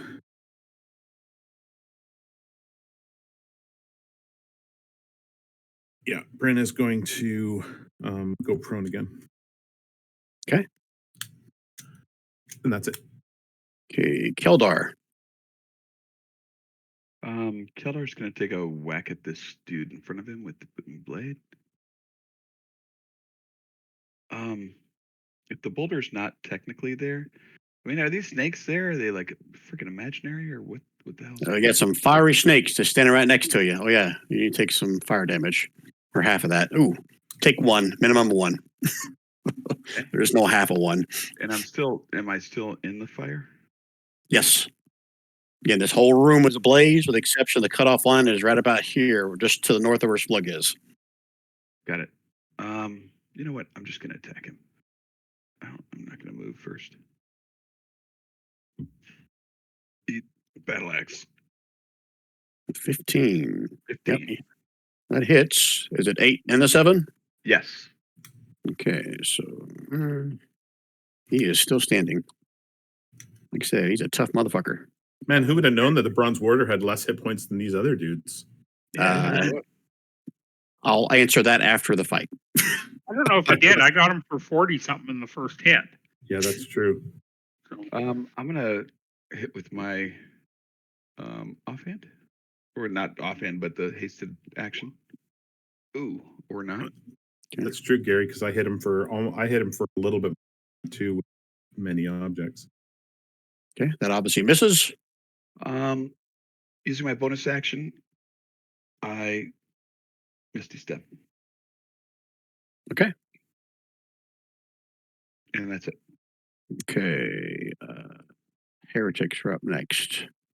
All right, this one's obviously trying to get to Bryn. I don't know if it's close enough. It's the reason that Bryn measured before she laid down. All right, I gotta find something else that she can do. Okay, gotta read some spells, see which one I want to do. Shouldn't you been doing that while we were all going? Yeah, I'm trying to keep track of you guys. You're hitting, and Come on, Brian. I know I suck. You guys should all just quit. All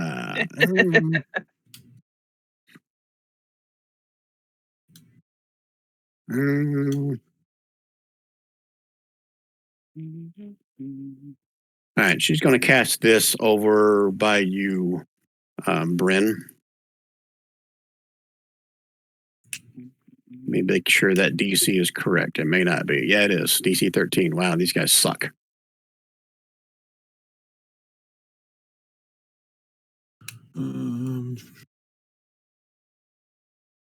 Just checking to see if I have Yeah, anything. that's got a 10-foot radius, so she may move that a little bit. 10-foot radius, is that what it is? Show description. 10-foot radius. Nope, Danny's on the ground, so can't reach him. So just over Bryn. Okay, 16 points of thunder. I don't know if you got to make a concentration save or not. Yeah, this is animate objects is a concentration spell. Let me do my damage first. And then 5, 10, 15, 20, 25, 30. Yep. As a bonus action, since Grolnar's gone, Snaky Snake are now on Grolnar. Okay, I just made my save. Grolnar, I need you to make 2 charisma saves. Charisma. Oh, actually, just one of them. Nope. It's going to be in 2 because the other one's going to do the same thing. Everybody else is out of range.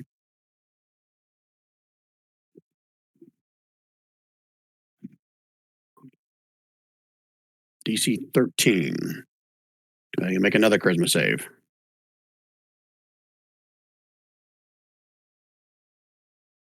Golnar, the second one. Ooh, okay, good. No. All right, so it's going to be this plus 10 in psychic damage. Holy shit. Holy Nice. shit. So plus 10, so 12 points at least of psychic damage. Whew. Okay, and now I've got choices for this one up here. It's got all kinds of shit all over her, because she's going to die next, unless she pulls something out of her ass. La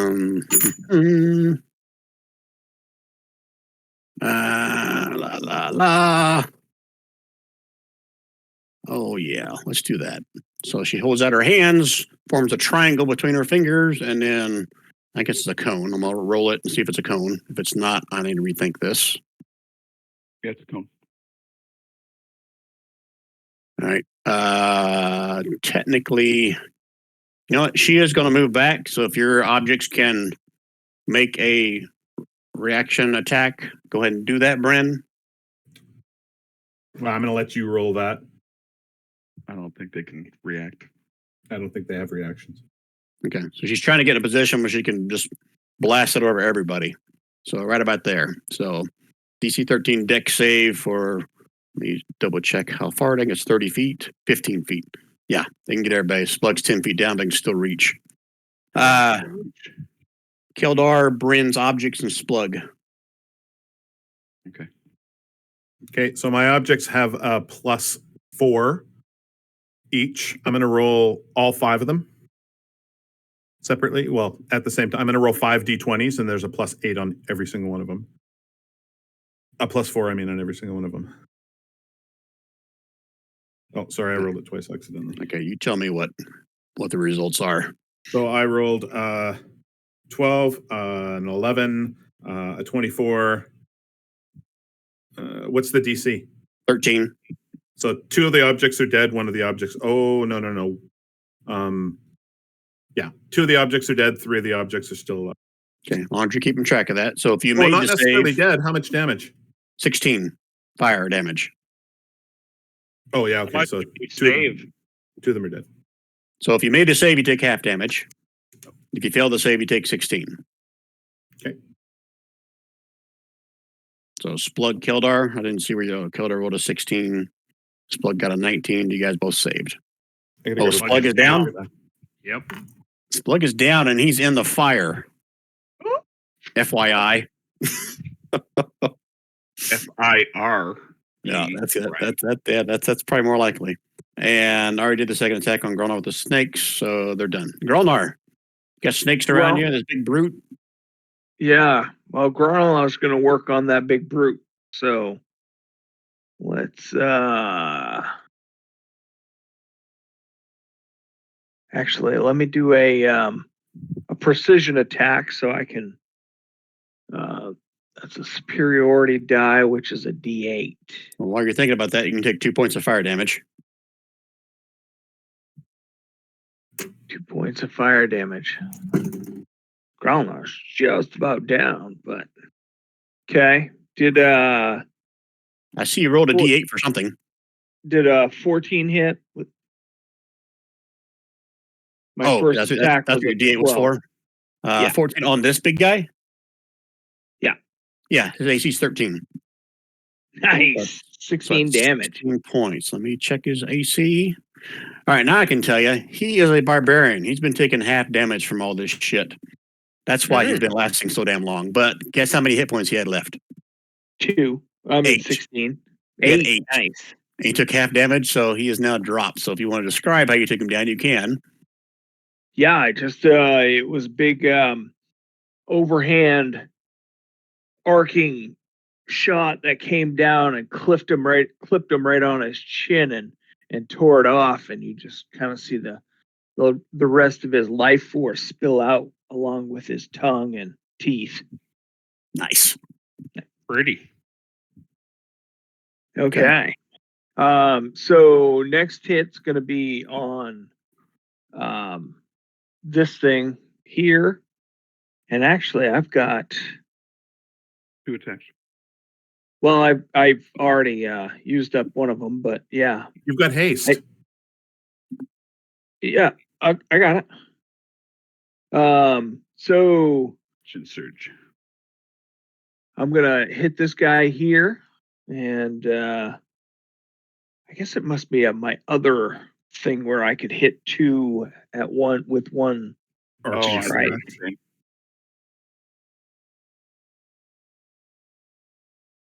Yeah, because this one's Your That's the attack weapon use option, next? arcing slash, right? yeah, that's what I was looking for is the arcing slash. I guess it must be a different character, but yeah. No. So I hit. Can't do an arcing slash with a maul. Okay, good to know. That's Well, only great. anyways, I don't have it on this character, so Okay. so I went to hit this guy here.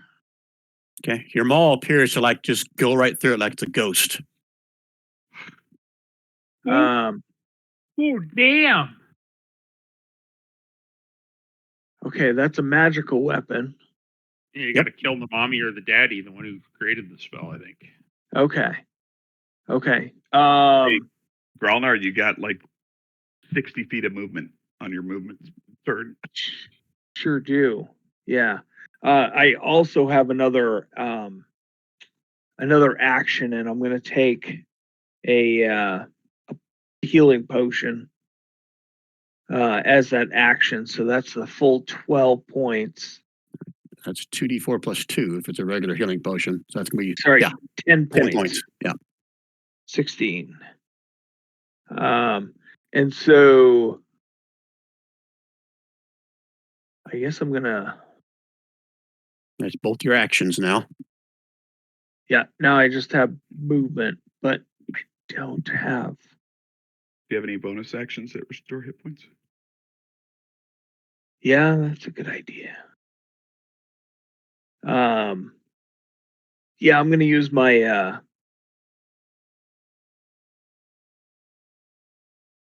not action surge. What the hell is it? Your second win? Is that what you're Second talking win. about? Thank you. Yeah, for some reason I've got 2 actions. I've Yeah, got just double 2 check actions. that the second win is not an action. I think it's just an innate thing, but double check it on your character sheet. Does it say? Well, he's deciding. You guys have a minute to strategize if you need it. It's a Bonus action. Okay. So that's 15. Good roll. All right. And I guess I'm just going to sit here because I don't want to invite an opportunity attack. Okay. Yep. All right. 1 minute strategize, folks. You guys need it? Where is that other thing? Is it up above? Yeah, That's There's just yeah, like one Zelda? above. You probably can't see it. It's north of you. Brent's No, there's fighters one down here. down by you, and then Splug, Keldar, and Brent's objects are fighting one to the north. Oh. And what is this? How high is that? 10 10 foot. feet. Never mind. Okay, so I could just jump up there. Well, those objects are Oh, you did make your save. That's right. 10 was all you needed. Yep. Okay. Anything else, guys? Nope. Okay. Let's go kill. That guy's gone. Splug. Oh, Splug. Oh. You have an automatic death fail. Oh, because of the fire. Yep. But you can still roll me a death save. And that one doesn't count because you didn't private roll it to me. Good. Oh.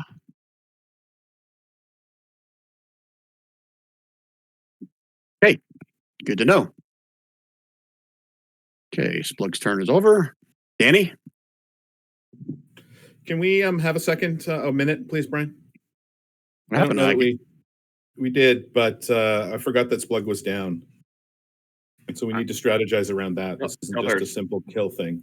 All right, 30 seconds. Go. Brian, Rand, do you have Splug? I can jump down and give him a healing potion, just take an attack of opportunity. Can you Danny can healing word, that'd be can better. you port him out of the way? Out of the fire? It is if the fire is like right over there, yes, I could, but I got 60 feet of movement up to 180 feet of movement, so right. Okay. I think I was just going to grab him and carry him out. Okay. All right. If you want to do that, because my objects are going to go at her again. I don't know if they're going to take her out though. Yeah, I might get an attack of opportunity, but I was going to go save Splug. Okay. Okay, all right, good then? Yep. Okay, back to action. Danny, you're not trapped. You can't climb up a wall. You're right next to the fire. This wall the same 10 foot It is. here? All right, I'm going to try to climb that wall.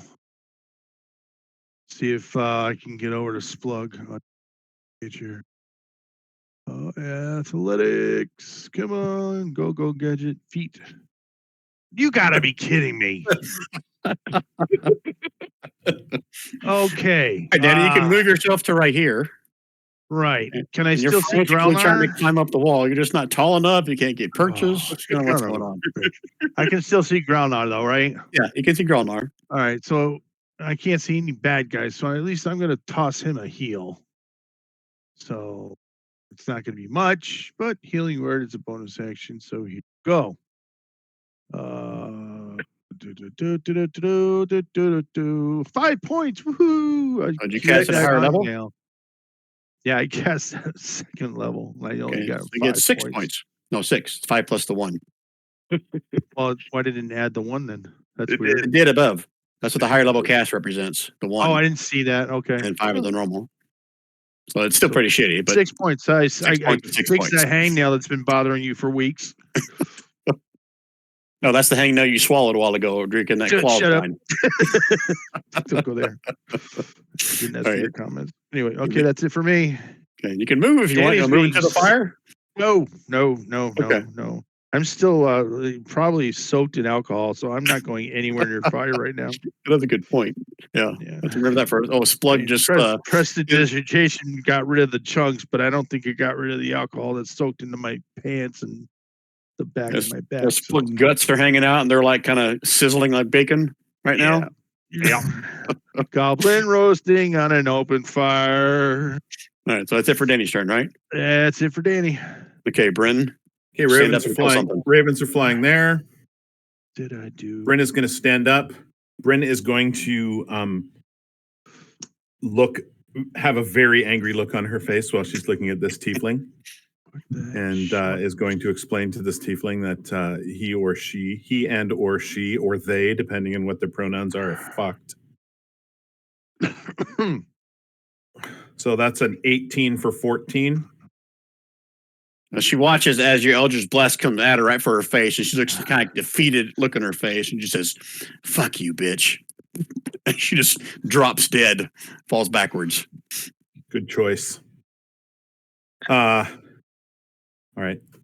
My plans were going to be much more grandiose than that. She wasn't supposed to die on that first hit. If you want to add more to that, like describe how you killed her, I'll go ahead. You killed her. Well, no, because what I was going to do was I was going to take both of those big boulders. I was going to drop one behind her on the path, one in front of her on the path between her and me after I shot her, and then let her just stew in her own. After smacking her with both of them, and let her stew in her juices. Wow. You thought she was a lot tougher than she was. Well, Juice yeah. stewing. So I'm going to single shot the one that's farther north. I don't get that at advantage, so this is going to be just the first attack number that comes up.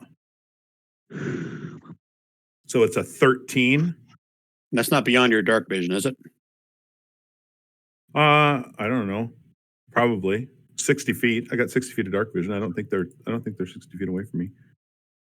No, it's exactly 60 Ooh, feet. look at that.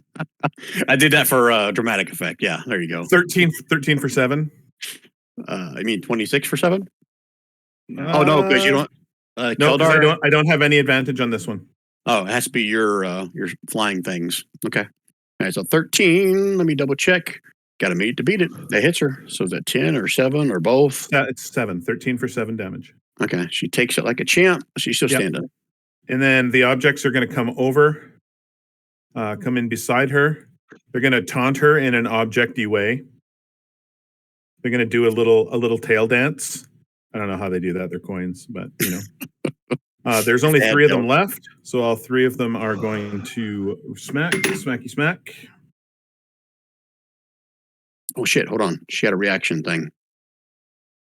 So move your things back because this is going to change what you do. When she gets hit, she has a reaction thing where she can teleport away. All right. 5, 10, 15, 20, 25. You know what? She's just going to teleport to the top of this boulder. Oh, that's very nice of her, actually. That's the one that's not moving. That's the one that's on the floor. Correct, but now the other ones are within range of her. Oh, fuck. Yay, me. So these tiny objects are going to do what they were originally going to do, and they are 2 of those hit for a total of 13 damage. 13. Let me double check her. Yep, that's enough. And she Damn drops it. and rolls off Those the boulder. big boulders really want to fucking come. Rolls off the boulder. You know what? The boulders are coming anyway. Both of those boulders follow in with the other objects, and they just sort of smash on top of her dead body. Because I'm tired of her. They're smashing in the flames. Flames and guts are going flying everywhere. More sizzling. Okay, so we are still in turn order just because Splug is making death saves. Yep. Okay. So anything else on your turn, Bryn? No, I think I didn't. You want to drop a boulder on Splug? This is your chance. Accidentally, of course. Oh, I lost concentration. Sorry, Splug. No, I'm good. Okay.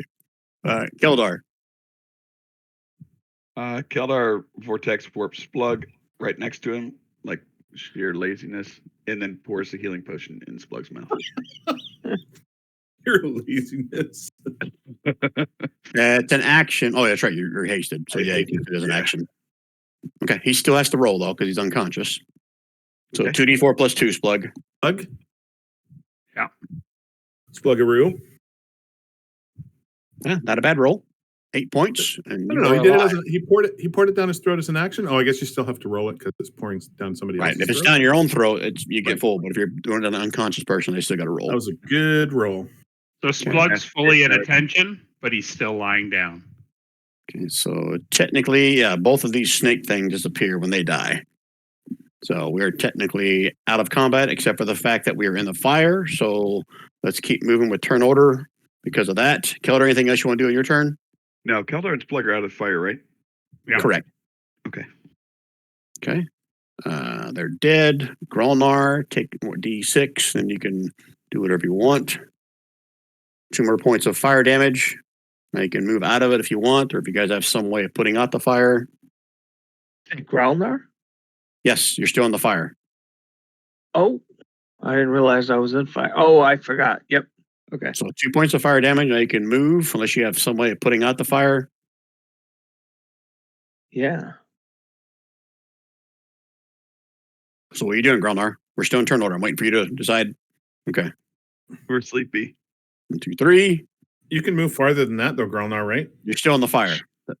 Out here is no fire. You can Go to where Don. Oh yeah, up there. You should be able There's to. fire right there. Can you move farther than that?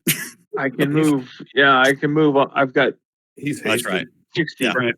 Yeah, the cutoff line is right here, going straight across left to right is where the cutoff line for the fire. Don, it's 60 feet of movement because you've doubled, but then you actually get to go 60 feet as your action, and then 60 feet more as your other action. You can go 180 feet in this round. Oh wow. Okay. Nobody cares about that shit. I do. It's fun. If you're a monk, you could have done that without being hasted, just for the record. A tabaxi monk. Okay. Is there any reason to strategize before I keep going through emails in the fire? Or is that it? No. Okay, everyone's out of the fire. Okay. The fire's obviously not magical. It doesn't go. It didn't go away when we killed the dude, eh? That is correct. Okay. I want to wait and see if there's anything on their persons after they're all burned and charred, and see if there's anything that's not burned and charred. Yeah, I agree. I didn't think about that. Holy shit. Okay. All right, so you're gonna wait for the fire to burn out. That's what I'm hearing. Yeah, so Yep. like their clothes and like normal shit all burns away, but if there's anything shiny, it'd be left over, then easy to see. Yeah. We definitely want to search them for even for documents and whatnot. I think Yeah. we should wait a full hour and take a short rest. Because if they're immune to fire damage, then what they're wearing is immune to fire damage too. So they're I want to see if there's a note that's going to further this story. And magic. I want to pull out like some marshmallows and stuff, like with blood on the edge. Ooh, that would not taste good. And nobody here is a tiefling, right? No. No. Okay, I want everyone here to give me a nature or arcana check. I saw a tiefling once. And I'll allow history even as well, the different DC. Looks like doesn't matter. So I want to roll this one. I haven't done this one. There's still one more person. Hold out hope for. Two more, technically. Dude, if you look at my rolls this time, aside from 2 saves that I made back to back, every other roll has been utter shit this whole night. Hey, Rich, you still with us? Yeah, hold on. Okay, I'm not getting a bonus on any of them, so I'll do it. Doesn't matter, I guess. Nope, that's useless. I can't roll over a 10 tonight. All right, I'll throw you guys a carrot here. Well- Dralnar, you're not 100% sure, but tieflings are either immune or just have resistance to fire. Okay.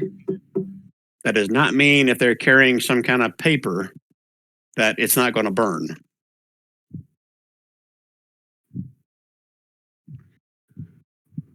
Right, but that barbarian dude was fighting right in the fire. Yep, he was.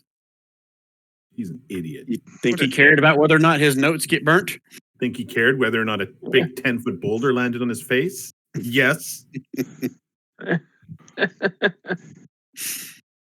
right, so someone roll me a D4. First person to roll it gets it. Nobody wants to roll. Ooh, good roll. Okay, Nice. the fire goes out in 4 hours. Huh, bad roll. Bad Should have called roll. high or low.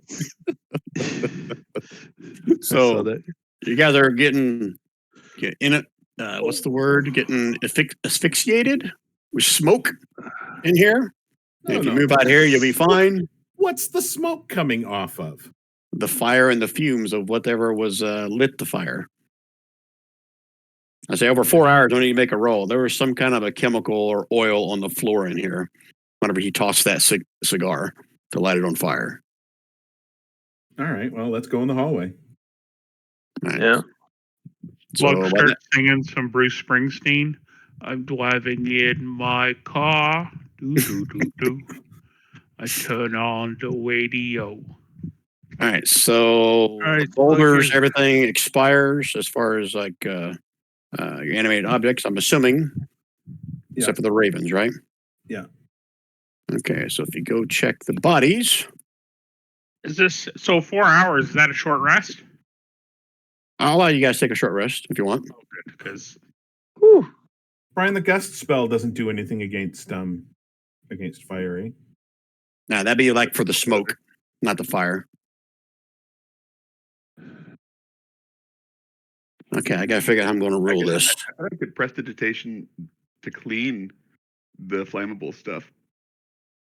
Yeah, I'm not gonna let precipitation be able to put out a fire. It can clean shit up, but it's not gonna put out a fire. Well, yeah. You need something that's got like cold or water or something in it. Slug's gonna water on a pee. grease fire, Brian. That's Yeah. It's baking soda, Brian. Come on. Yeah. Slug's peeing on the fire. See if that Oh works. no, that's alcohol content of that pee. He's got a flares up. flamethrower coming from his crotch. Holy shit! I gotta figure out if this is the Reaver. if this is like campaign breaking. If you don't get this information, hold on a minute. I gotta figure out how to get her out of this. Get out of this. Uh-oh. You could put, Brian, how you get out of it, if you want us to be able to read it, is to put it on the one that's on the ledge. All right. So meta knowledge. There are 3 scrolls. So, someone roll me a D3. 1, this guy is in the fire. 2, this guy is in the fire. 3, this guy. Who's not in the fire. Correct. Real high. You guys need me to pick somebody to roll? Yeah. Not it. Splug. Oh, no. Oh, Splug. Good roll. Okay, so there's 1 scroll. This one. Keep rolling someone else to see what the other 2 scrolls are. Grelner. Yeah, what am I rolling? A A D3. D3.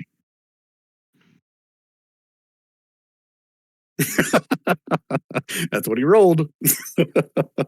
It's /R space 1D3. Or you can click on the little dice icon on the left side. No, you can't. Well, for a D3. Oh, that's right. Yeah, that's right. You can't for a D3. It's /R space D3. I got the Ah. last. I wanted to see what a D3 dice looks like. If we're going with Okay. this, I'll just- and we got a. Need 1 more. There you go. I got it. Well, Keldar rolled it. Oh. That's Lucky okay. for you, That he rolled a 3. That 3 is good. Yep. So 2, the first and last scroll on this one, the other one got burnt up. All right. Oh, So All right, what? just 1 second. I didn't roll a 3. I just typed 3. Ah, you son of a bitch. All right. So Rand, if you're gonna He's if you're honest gonna do about that, it. then stay with it. Deception Yeah. check. That's critical. Oh, deception check. On the He DM. passed. He should get to keep that 3 with that deception check. Okay, I'll remember that next time I need to roll for a critical hit. I just roll a 20. I just type in 20. All right, so the 1 scroll that you found, I gotta read these and make sure I don't screw you guys over. There were 3, but 2 of them got burnt up. No, I thought we decided. I just did deception checked He it. did the deception check and everything. You're not deceiving the DM. Sorry. He could have. He told you that he cheated. Tell you what, here, Rand, you get an inspiration card for telling the truth. Oh, Oh, use the inspiration card to re-roll your dice. Actually, Brian, there's something I'm going to do instead to re-roll my dice along with the inspiration card. Magical guidance. I'm going to burn a sorcery slot. No, not for this. You can burn an inspiration card, but you can't use magic on a random thing like this. Oh, I'll burn an inspiration card to reroll that. Because I got a shit card. Okay, so it's either Rob or Don rerolls. Don. All right. There, 1D3. Nope, it's still burnt up. Damn it, Don. Oh, Donnie, do you have a crappy card that you allow us to re-roll that with? no, I don't get cards. No, not Don. Danny. Oh, sorry. Oh yeah, I got a card. Sorry. You gonna burn it? Yeah, I'll burn one. Okay, you choose. You want you want Gralnar to reroll or Bryn? You don't want me re-rolling. I got a pretty Oh. shitty card if you want me to. Oop, I don't mean to steal yours. All right. No, we'll let him do it first, and then we'll No, see. that's not the one. I'm gonna burn the other one, the hang on one. Well, This one. that's what I'm. Never mind. I'm saying. Play the card on the table. Oh, That's what sorry. I'm trying to do. How do I? Oh, hold on. I got to do that. That's what I need to do. Okay. All right. Go for it. There we go. So you have Bren was the third one when we first started this. Is that right? Yeah, that's right. Okay. First So and the third. first and third scrolls are on this person.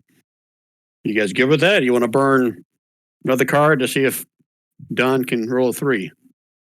Yeah, might as well. Okay, Don. Okay, Don. Roll a 1 or a 2. I mean a 3. I don't think I've ever gotten you guys One. waste so many Oh, cards. you didn't want me doing it. Okay, you want to try it again, or you guys good with 2? No, I'm not. The card that I've got, we don't want me to burn. Danny, Oh, you what keeping the yours? hell? Go for it. Interesting. We haven't done anything good enough tonight to get a new card. I just got a card, but I. Oh, did you? Okay. All right, Don. Roll it one more time. Not me. It Yeah. has to be It's you. you. Yeah. It has to be you. The odds are that you'll roll a 3. No. No, they are Not that not. odds. Not that odds. All right. All right. So first and third scrolls are what you found. So the first one, scroll case. La la la. It says, I'll read it and then I'll put it in chat. I don't care how you do it, but deal with these adventurers. Take one of the bronze waters if you must. If they remain in the labyrinth, they could disrupt my plans. Once you've dealt with them, deliver their bodies to our Knoll friends, along with the enclosed scroll. Paldemar. I will put that in chat now. Now Palomar's going to have to die. Okay, the third scroll contains a map of the labyrinth that has directions to a location within the labyrinth marked with the word Black Fangs.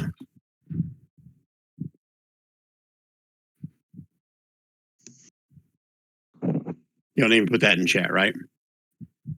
Nope. Okay. Don, are you going to add that to the loot bag?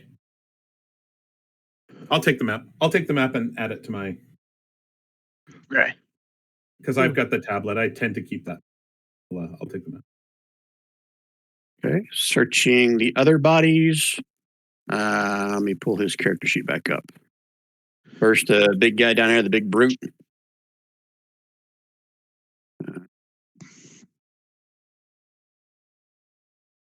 He is wearing something that looks like a amulet. Has some kind of a clear gem on it, but the inside of it is darkened like a burnt out light bulb. We didn't ask for a description of what the command amulet looks like, but I think we pretty much have our answer here, right? Sure seems that way to me. Okay. So I could be lying. You don't know. So we're gonna take the amulet and the scroll, and that's what we're gonna deliver back to the mage dude in town. Okay. Other than having a mundane great axe, some javelins. I think the other tieflings up here had some daggers on them, but nothing else of any magical origin or anything like that. Okay.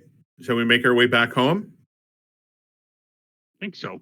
I'd like to point out that this is Paldemar, who is apparently not a good guy. No. We're going to have a chat with him. Yes, we are. Or is somebody setting him up? Dun dun dun. No, he's a bad guy. He's definitely a bad guy. Definitely. Definitely. You should definitely stay on the Orantor's good side. Yeah, we're going to have to kill him. We'll kill them all. All right, so Danny, are you leading your way back?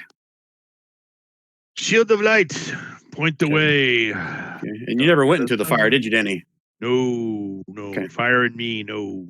Give me a survival check with advantage. With advantage.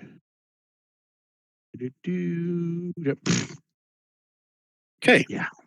I will have casted. Where'd this guidance wall on come that- from? Guidance on that survival check. Roll a d4, Danny. All right, thank you. Not Yep, that it'll that's help. a real big help. Yep. Mhm. Okay, 1 hour goes by, and Denny, you're not sure where you are. Yeah, I don't remember this wall being here. Okay, everyone roll me a d6. GM roll it to me. GM roll. If you didn't GM roll it again.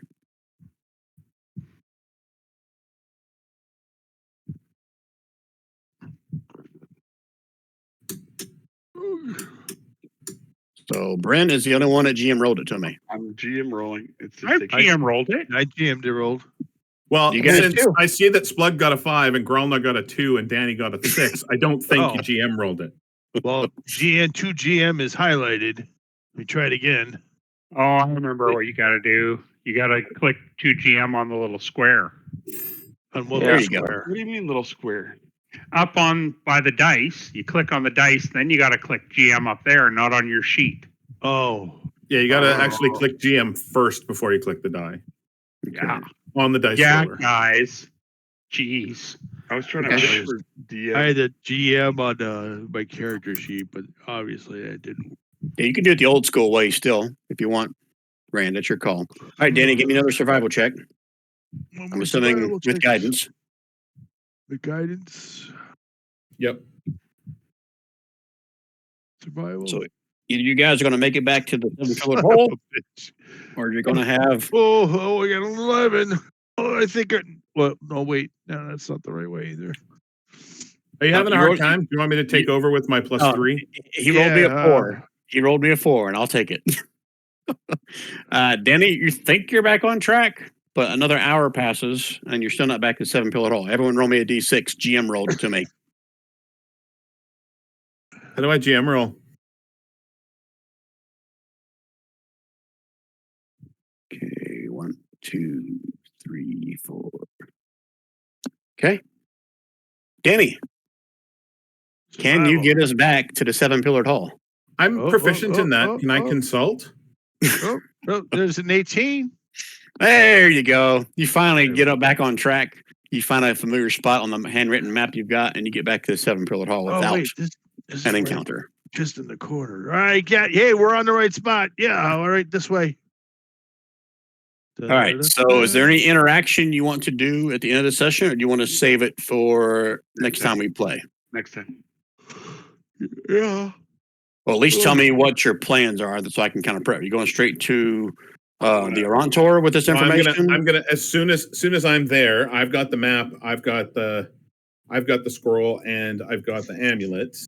I will message him and say we've got some interesting news regarding Paldemar and this little trap that got set up.